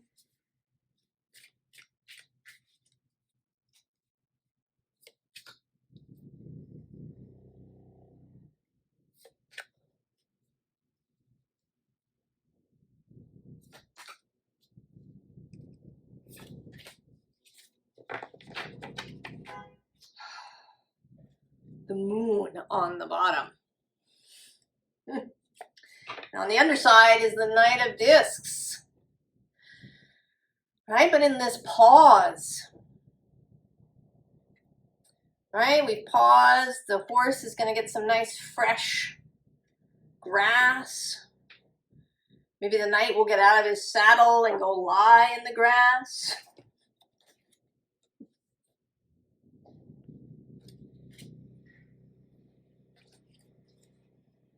Right, to take ease with the moon. Below the moon, we have the Ace of Cups.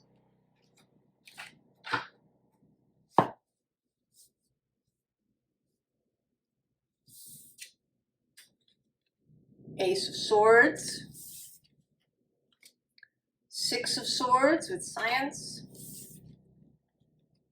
Two of Cups, Love. And the Princess of Discs. So something is coming.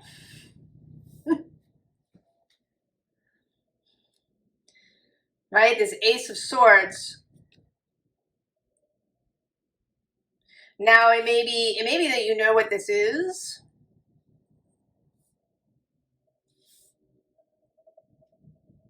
Or maybe that you don't. But it seems like you're being asked to really to rest now, because this new Ace of Swords thing is coming in.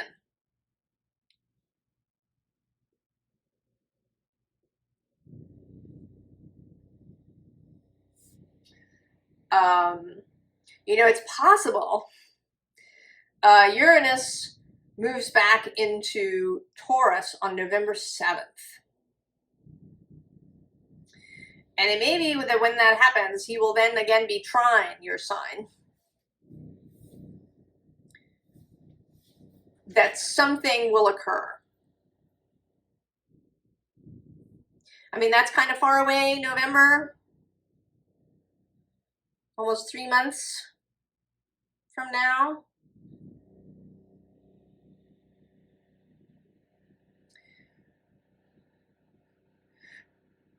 But there's something that is arriving, Capricorn. And it's really beautiful.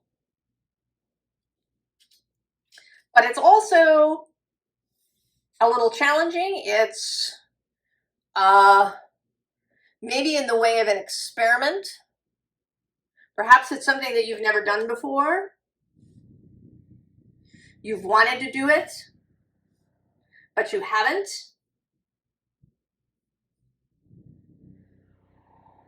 And it's really beautiful. It's love. It's,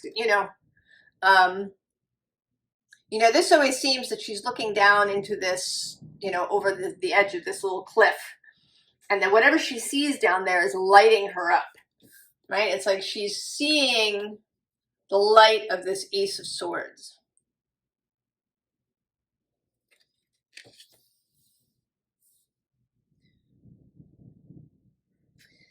No, I want more for you, Capricorn.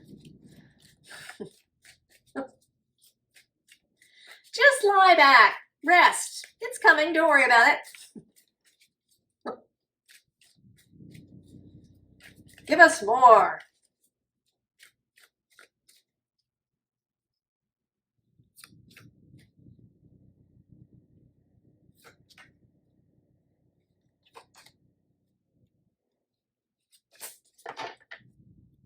Oh, change on the bottom now. Oh, and success on the underside. Victory, Six of Wands. Adjustment. This is justice. The Queen of Cups with love above her. And the Princess of Cups.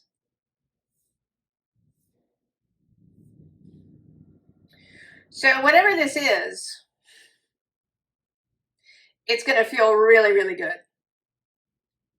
I mean, it might be a relationship. There is a lot of relationship energy here. There's the Two of Cups, the Queen of Cups. But whatever it is, it's something that you're going to feel really in alignment with it. It may require some adjustment to your life.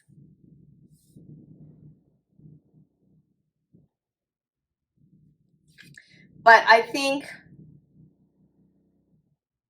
I think it's just going to be overflowing, right? This shell she has that's overflowing.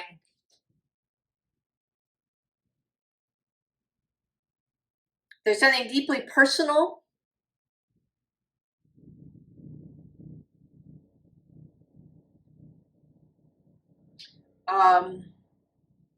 Deeply fulfilling about whatever this is. But it is going to require energy. It's going to require change. Oh yeah, there's the Wheel of Fortune under that. And the Two of Wands with Dominion there, and there you are showing up now. And the star below that.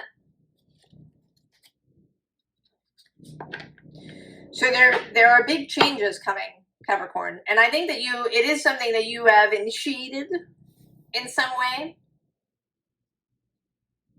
You're coming into alignment with it. And it'll be a lot. It'll be wonderful and magnificent and victorious. So rest now. There's nothing, there's nothing to do. There's just nothing to do, Capricorn. And that may be challenging with all of this strong energy happening. Be as much at ease as you can, Capricorn. You might find you enjoy it.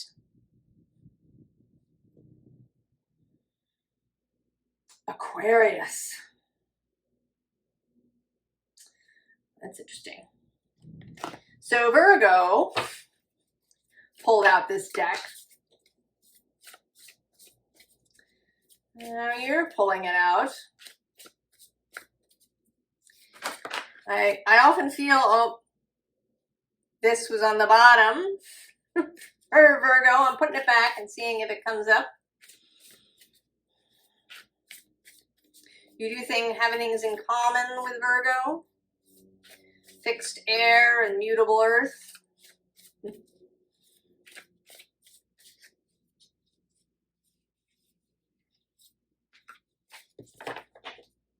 So now there you are.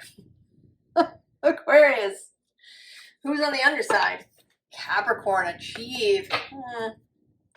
Better there.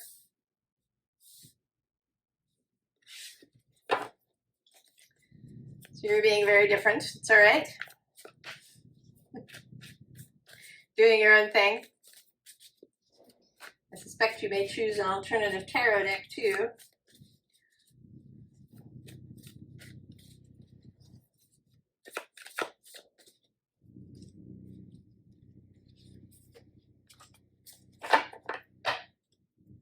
The lower world. Pluto.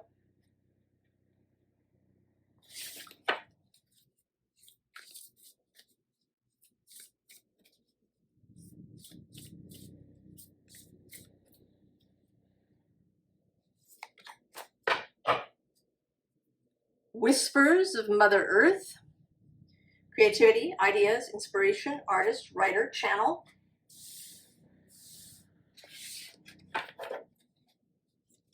It's interesting, we're skipping the moon deck in this, it seems like.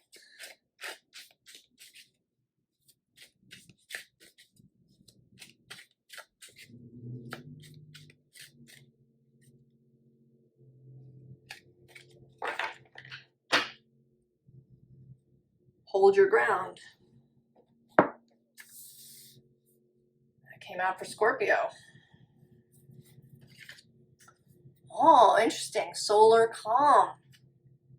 Clarify. The mystical shaman himself. The bloom. Creations realized. Right time. Harvest. Celebrate. Unfurl the wings of forgiveness.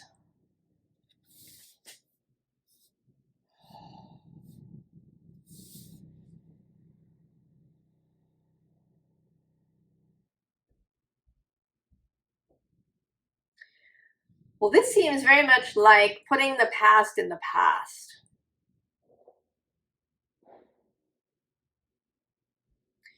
That if you have,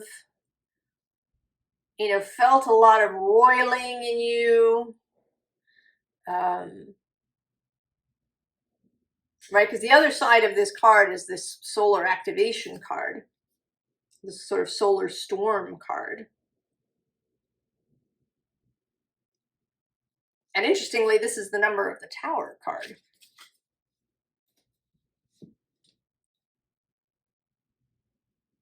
So there's something, right? There's something here about things lining up, about something easing. Some kind of restriction that you've kept on yourself, easing up. There's also something here about ripples, right? These ripples. It's something you did, something that happened, some astrological transit or aspect or something is rippling out now.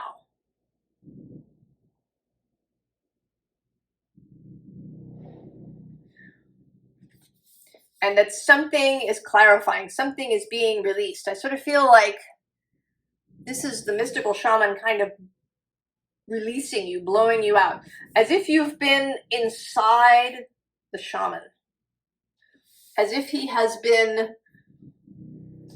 clarifying you in his own body in some way. And maybe this is your own soul. It could be the mystical shaman is your own soul. Or it may be some practitioner that you've been seeing, perhaps. Or some process that you've been doing. And now you are being released out. You are the bloom. And you're able to rise because of this sense of forgiveness of yourself, of others, this, right? Whatever these resentments,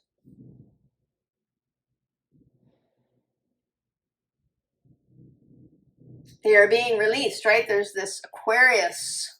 Oh, and right below that is Jupiter. Oh, and there's the solar flares activate card. I don't know, maybe there is something about Jupiter in your chart, particularly.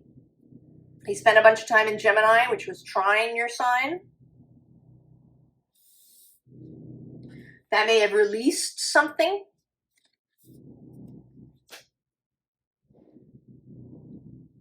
And you didn't even really know it. It hasn't really, maybe it won't fully come into visibility until this full moon.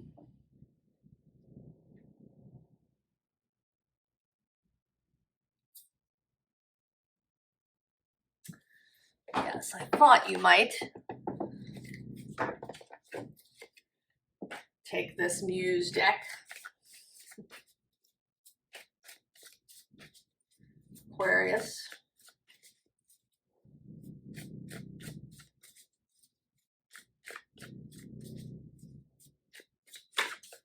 I know, like coming into your own, really blooming.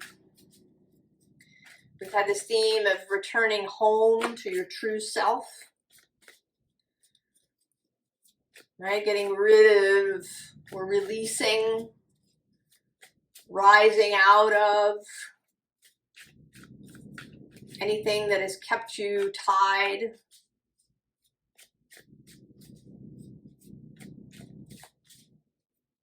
Finding clarity, finding an ease, comfort in your own skin that you've never had before. Oh, the Six of Voices. This is my, led and supported by the Unseen card. And then the Knight of Voices on the underside. Mercury has been moving across the way from you, retrograde. He stations direct on the 11th of August. I think he leaves his shadow on the 29th or the 30th of August, somewhere, I think, maybe. Who's under there? Oh, the Seven of Emotions, Seven of Cups, Choices, and the Moon. Interestingly, getting itself seen. Three of Emotions. This is my unified will energy, right? These different motivations within the self coming together. Four of Materials. The High Priestess. And the Muse of Voices. This sits in the King of Swords slot, your card.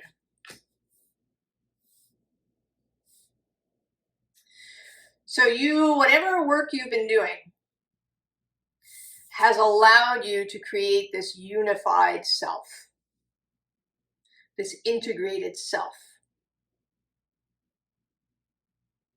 where you can reconcile the various motivations and beliefs. We can be really contradictory beings, humans. We can have a motivation to freedom and a motivation to security in the same body. So finding a way that's kind of a win-win, so nobody has to compromise. Right? Moving away from this Four of Materials. It feels like, often she seems to me to be very focused on these four things and holding on to them when there's this giant rose in the background wanting to be seen, as well as this camel, right? Prepared to take her to all sorts of exotic places. But she has to be willing to turn around and see it. And I think that you're seeing it.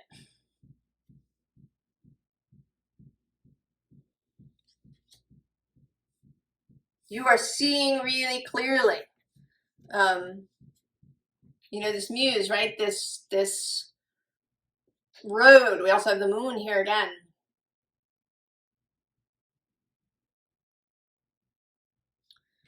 The mystic.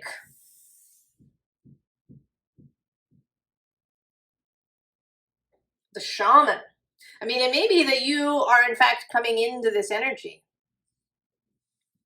And it doesn't mean that you have to, now be a professional shaman. But it may be that you move through the world in this way.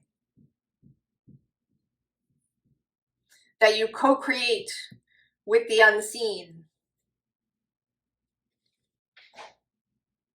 That you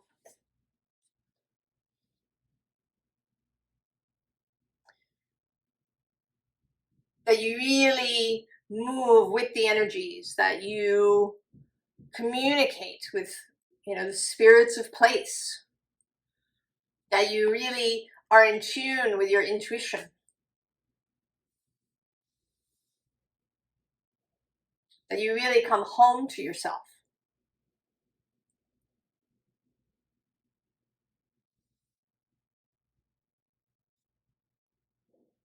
Aquarius. I think you may feel a level of clarity and understanding and knowing after this full moon greater than you ever have before.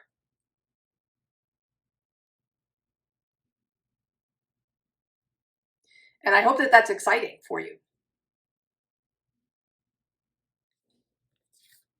Aquarius.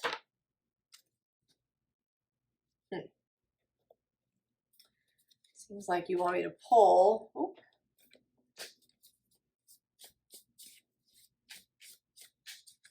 This deck too.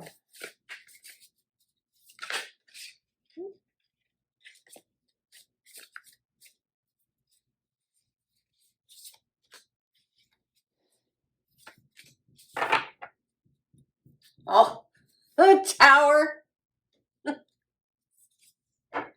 The World on the bottom.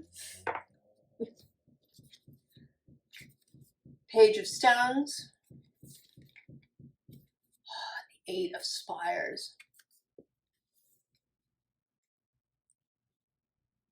Oh yeah, clarity, absolute clarity. And inspiration.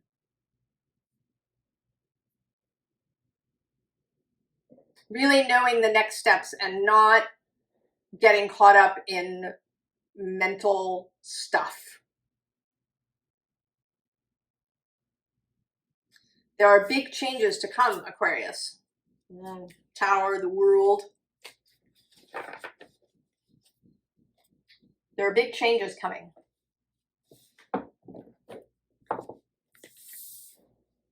And you're absolutely ready for them.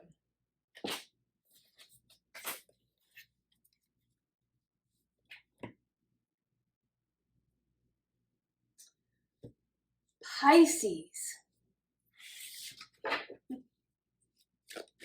Ooh. Pisces.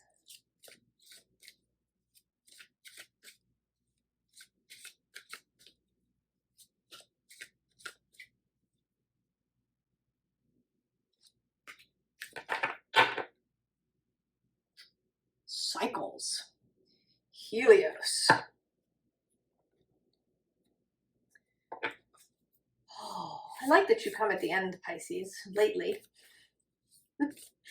There's this softening energy. Right, Aquarius kind of took me up to a peak. Now I feel as if I'm relaxing.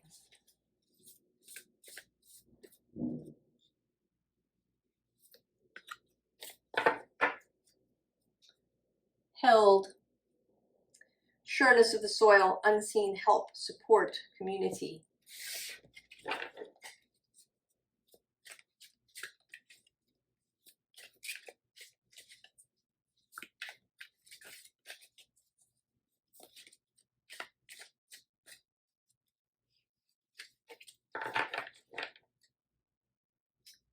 Craft your focus.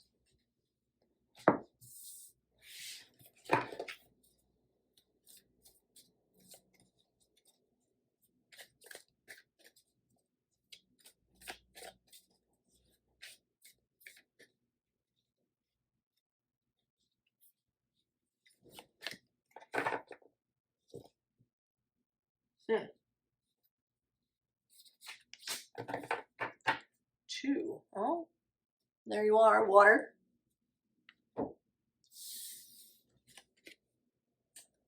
Reformation.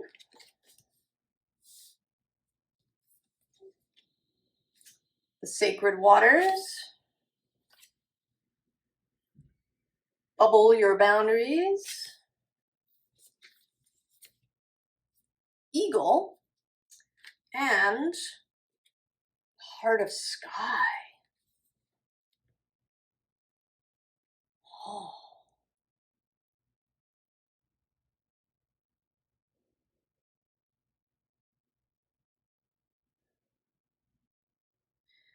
I think you've been, right? You've been underwater. Maybe you've been crafting your focus, being held.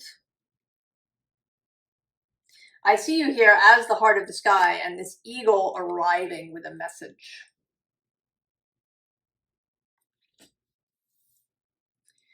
That up until this point, you've been doing lots of juicy, interesting, soul-based things. You've been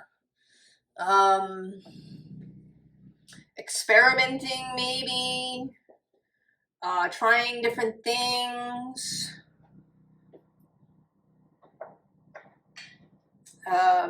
dreaming about stuff, sitting in the sacred waters, bathing in the sacred waters. And you've been, you know, a little isolated. And now something is incoming. There's an event or a message or possibly a person incoming who I want to say that you don't have to go anywhere, or if you do, you'll absolutely be prompted to go there. You won't really think about it. You'll just go if that's required, but you know, or somebody will invite you to something. There's really not, it's not like you're being asked to take action as such, so much as just allow yourself to be more expansive. Kind of, there's an energetic change here that happens of opening yourself up to something coming in.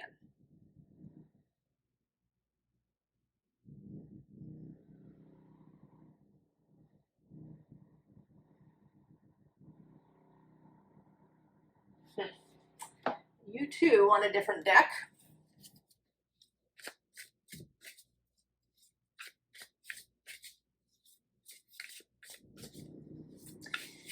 It's interesting. I feel like the cardinal signs are kind of being asked to be still. I mean, Libra not so much, but Libra's is also kind of a, right? Libra's got Mars passing through there. But everybody else, but then the mutable signs are having this kind of meeting energy, change.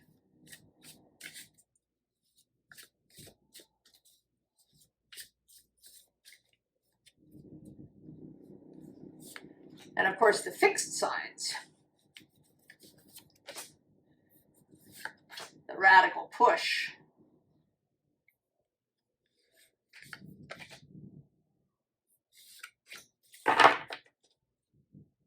Oh, the 10 of fire on the bottom.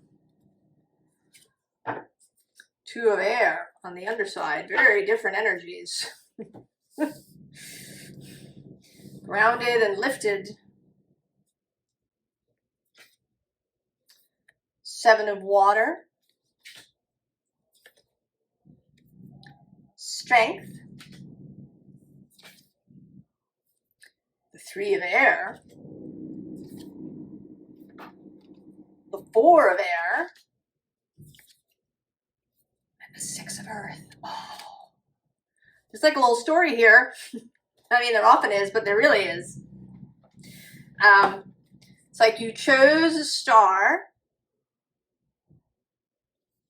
and then you gave it to the dragon. And this action created a kind of healing energy. You went from this 3 of air, where there might have been, you know, feelings of loss or betrayal or abandonment or rejection or whatever it is, to the 4 of air, right? She's kind of like almost in happy baby pose up here on this mountain, right? This reformation. time spent in the sacred waters. And then now,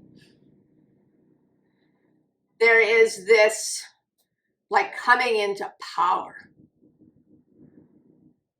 And I want to say that it's creational power. There's a kind of magician thing here with all of the elements showing up, the different seasons being seen. Right? Sun and moon and cloud and all of the different things coming together. And your ability to really create, to be actually the heart of sky. I think I kind of want to read her entry. I almost never do that. But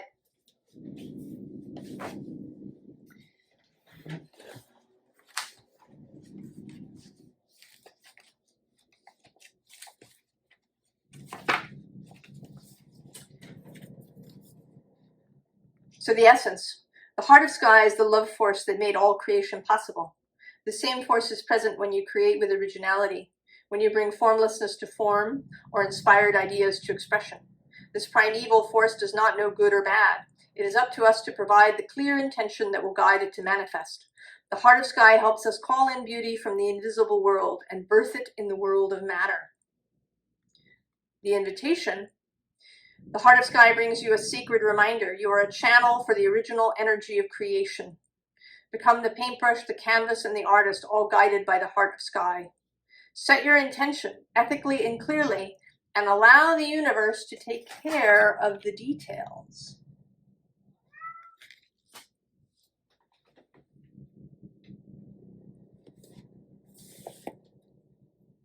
Who's under the 10 of Earth? Oh, there's the 6 of Air. The far shore. And it's making me think the 6 of Air came out in Aquarius's reading. This 6 of Voices. Right? This guided by spirit. We also have the 10 of Earth. The harvest.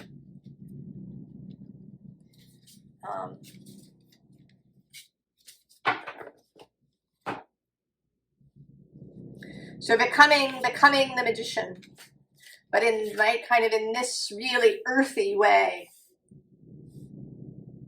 Right? There's no tools here, right? We don't see the sword, the cup, the pentacle, the wand. It is more free-form creation than that.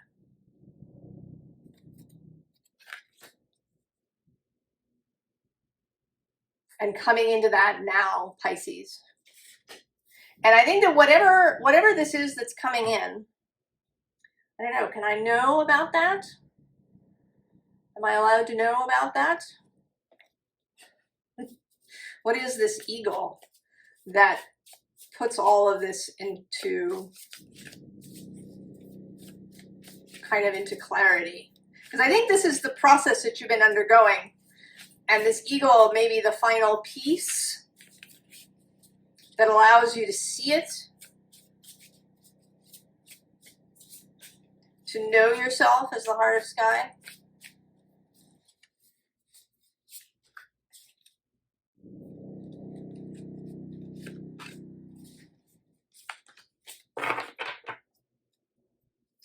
Well, Page of Branches coming down the ladder.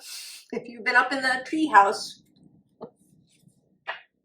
On the Hierophant, yeah, out in the woods, by yourself.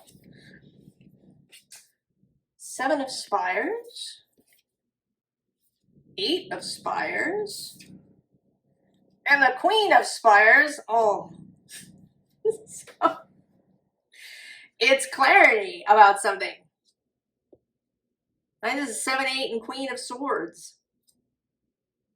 Oh, and under the Page of Branches is the Hermit too.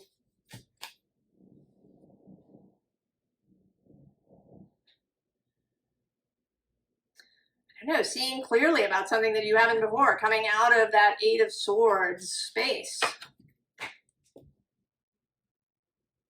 I can't have anything else. I really want something, Pisces. I want to, like, you know, say it'll be an incoming event. It'll be a revelation. It'll be a message. I don't know. I mean, maybe it's so different for everybody that I'm not going to get anything more, but let's see.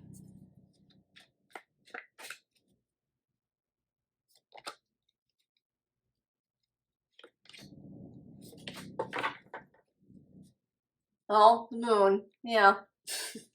It's your card. Oh, there she is, the Queen of Swords again.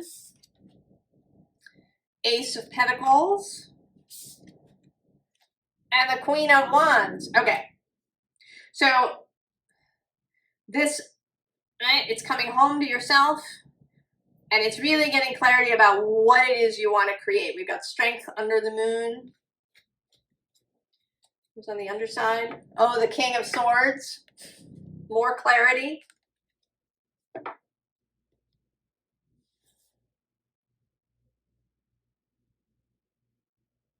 So I think it's going to be different for everybody, whether it's a download, a realization, a dream, something somebody says to you, somebody that shows up. And everything comes into focus. And you really know what it is that you want to create. And then you go. You go, Pisces. Oh. You know, there's a Pisces full moon eclipse on September 7th. And then a Virgo new moon eclipse on September 21st, the second Virgo new moon.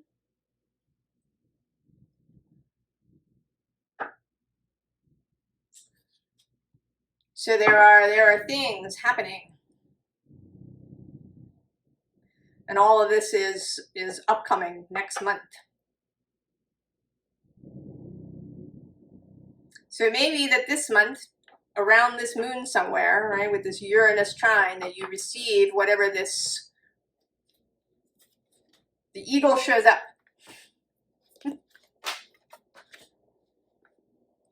Pisces. I'm excited for you. I hope that you're excited for you.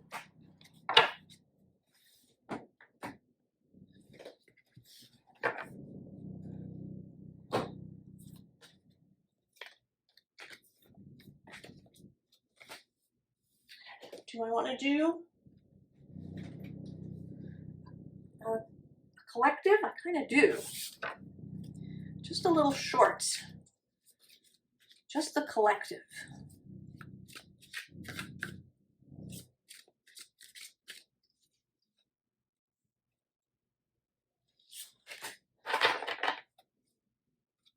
Reflection.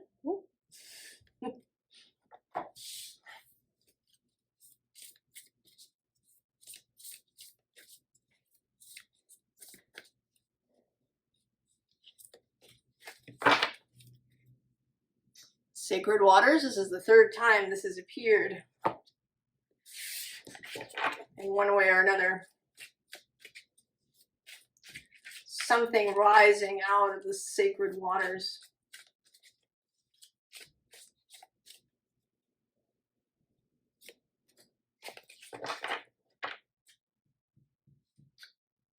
Face your dragon.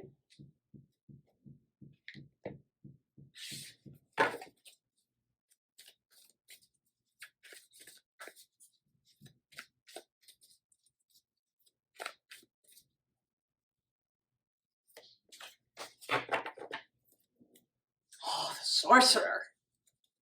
I love the sorcerer. Progression. Very nice. Oh, the fertile void. This is my favorite card in this deck. Inner winter, rest, patience, potency, secret beginnings. Let it burn. And the council. There's definitely been a theme of things happening under the surface, whether you knew they were happening or not. And that now, right, it's like all kind of going to open up.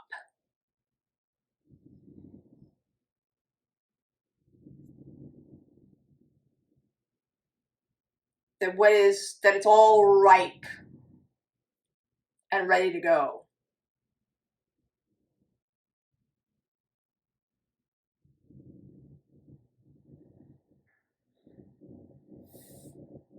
And that it's, you know, it's internally generated.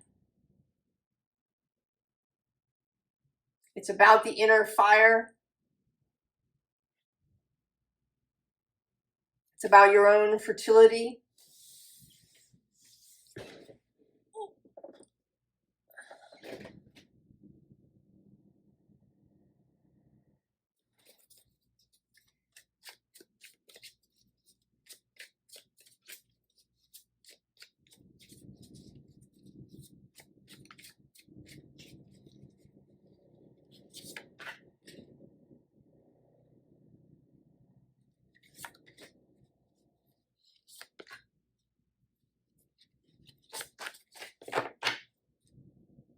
Oh, 5 of inspiration. Yeah.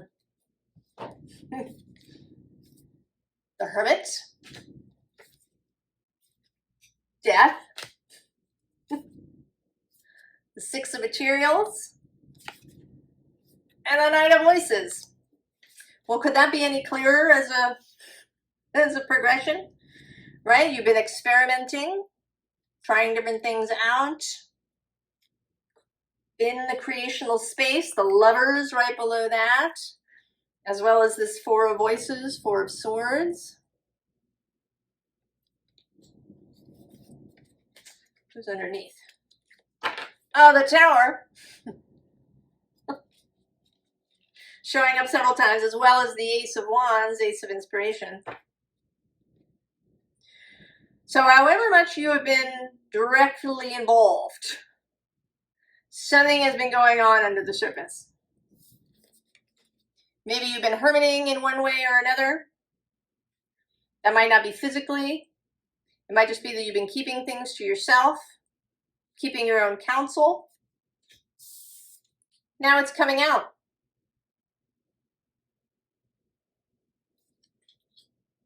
Out of the cocoon. You're ready to share it.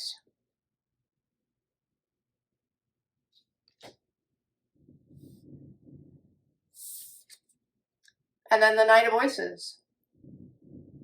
To proclaim it. To voice it.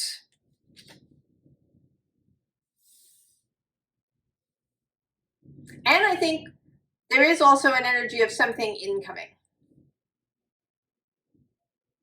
That there's something that you're going to be meeting. You know, that as you run, that you're going to meet up with this. Right? There is this meeting energy. That you're going to meet up with an idea, with a person, with a new inspiration, with something that like clicks into place with what you've been doing.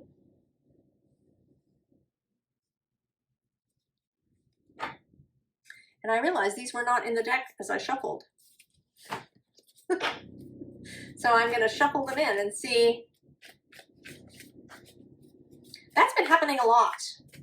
And I'm not quite sure what it's about. But cards, like a card, you know, I'll pull up a deck and I won't realize I've left a card behind. Or I'll sweep cards up and one will get into the wrong deck and be hiding in there. Or I'll pull up a deck and cards from the deck below want to come along. So there's something there about that mixing.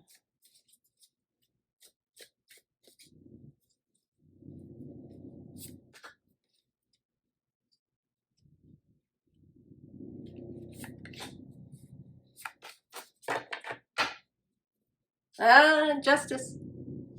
And this, right? This really revelation kind of energy. The Muse of Inspiration on the bottom. the Sun making another appearance, the Muse of Voices, and the Knight of Inspiration. All signals go. All signals go.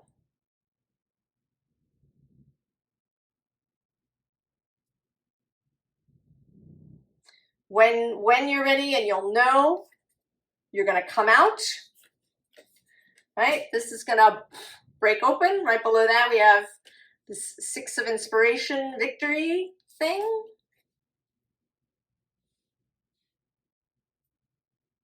And then it's going to be all systems go. For whatever it is. Whatever it is. Your whole life or one very particular thing. It's all interconnected anyway. Right? All these roses are connected to the main rose. Oh, I hope that you're excited. I'm excited.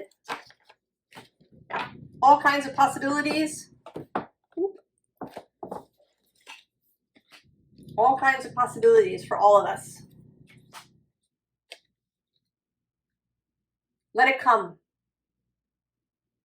I wish you the very, very best. And I will see you next time. So long.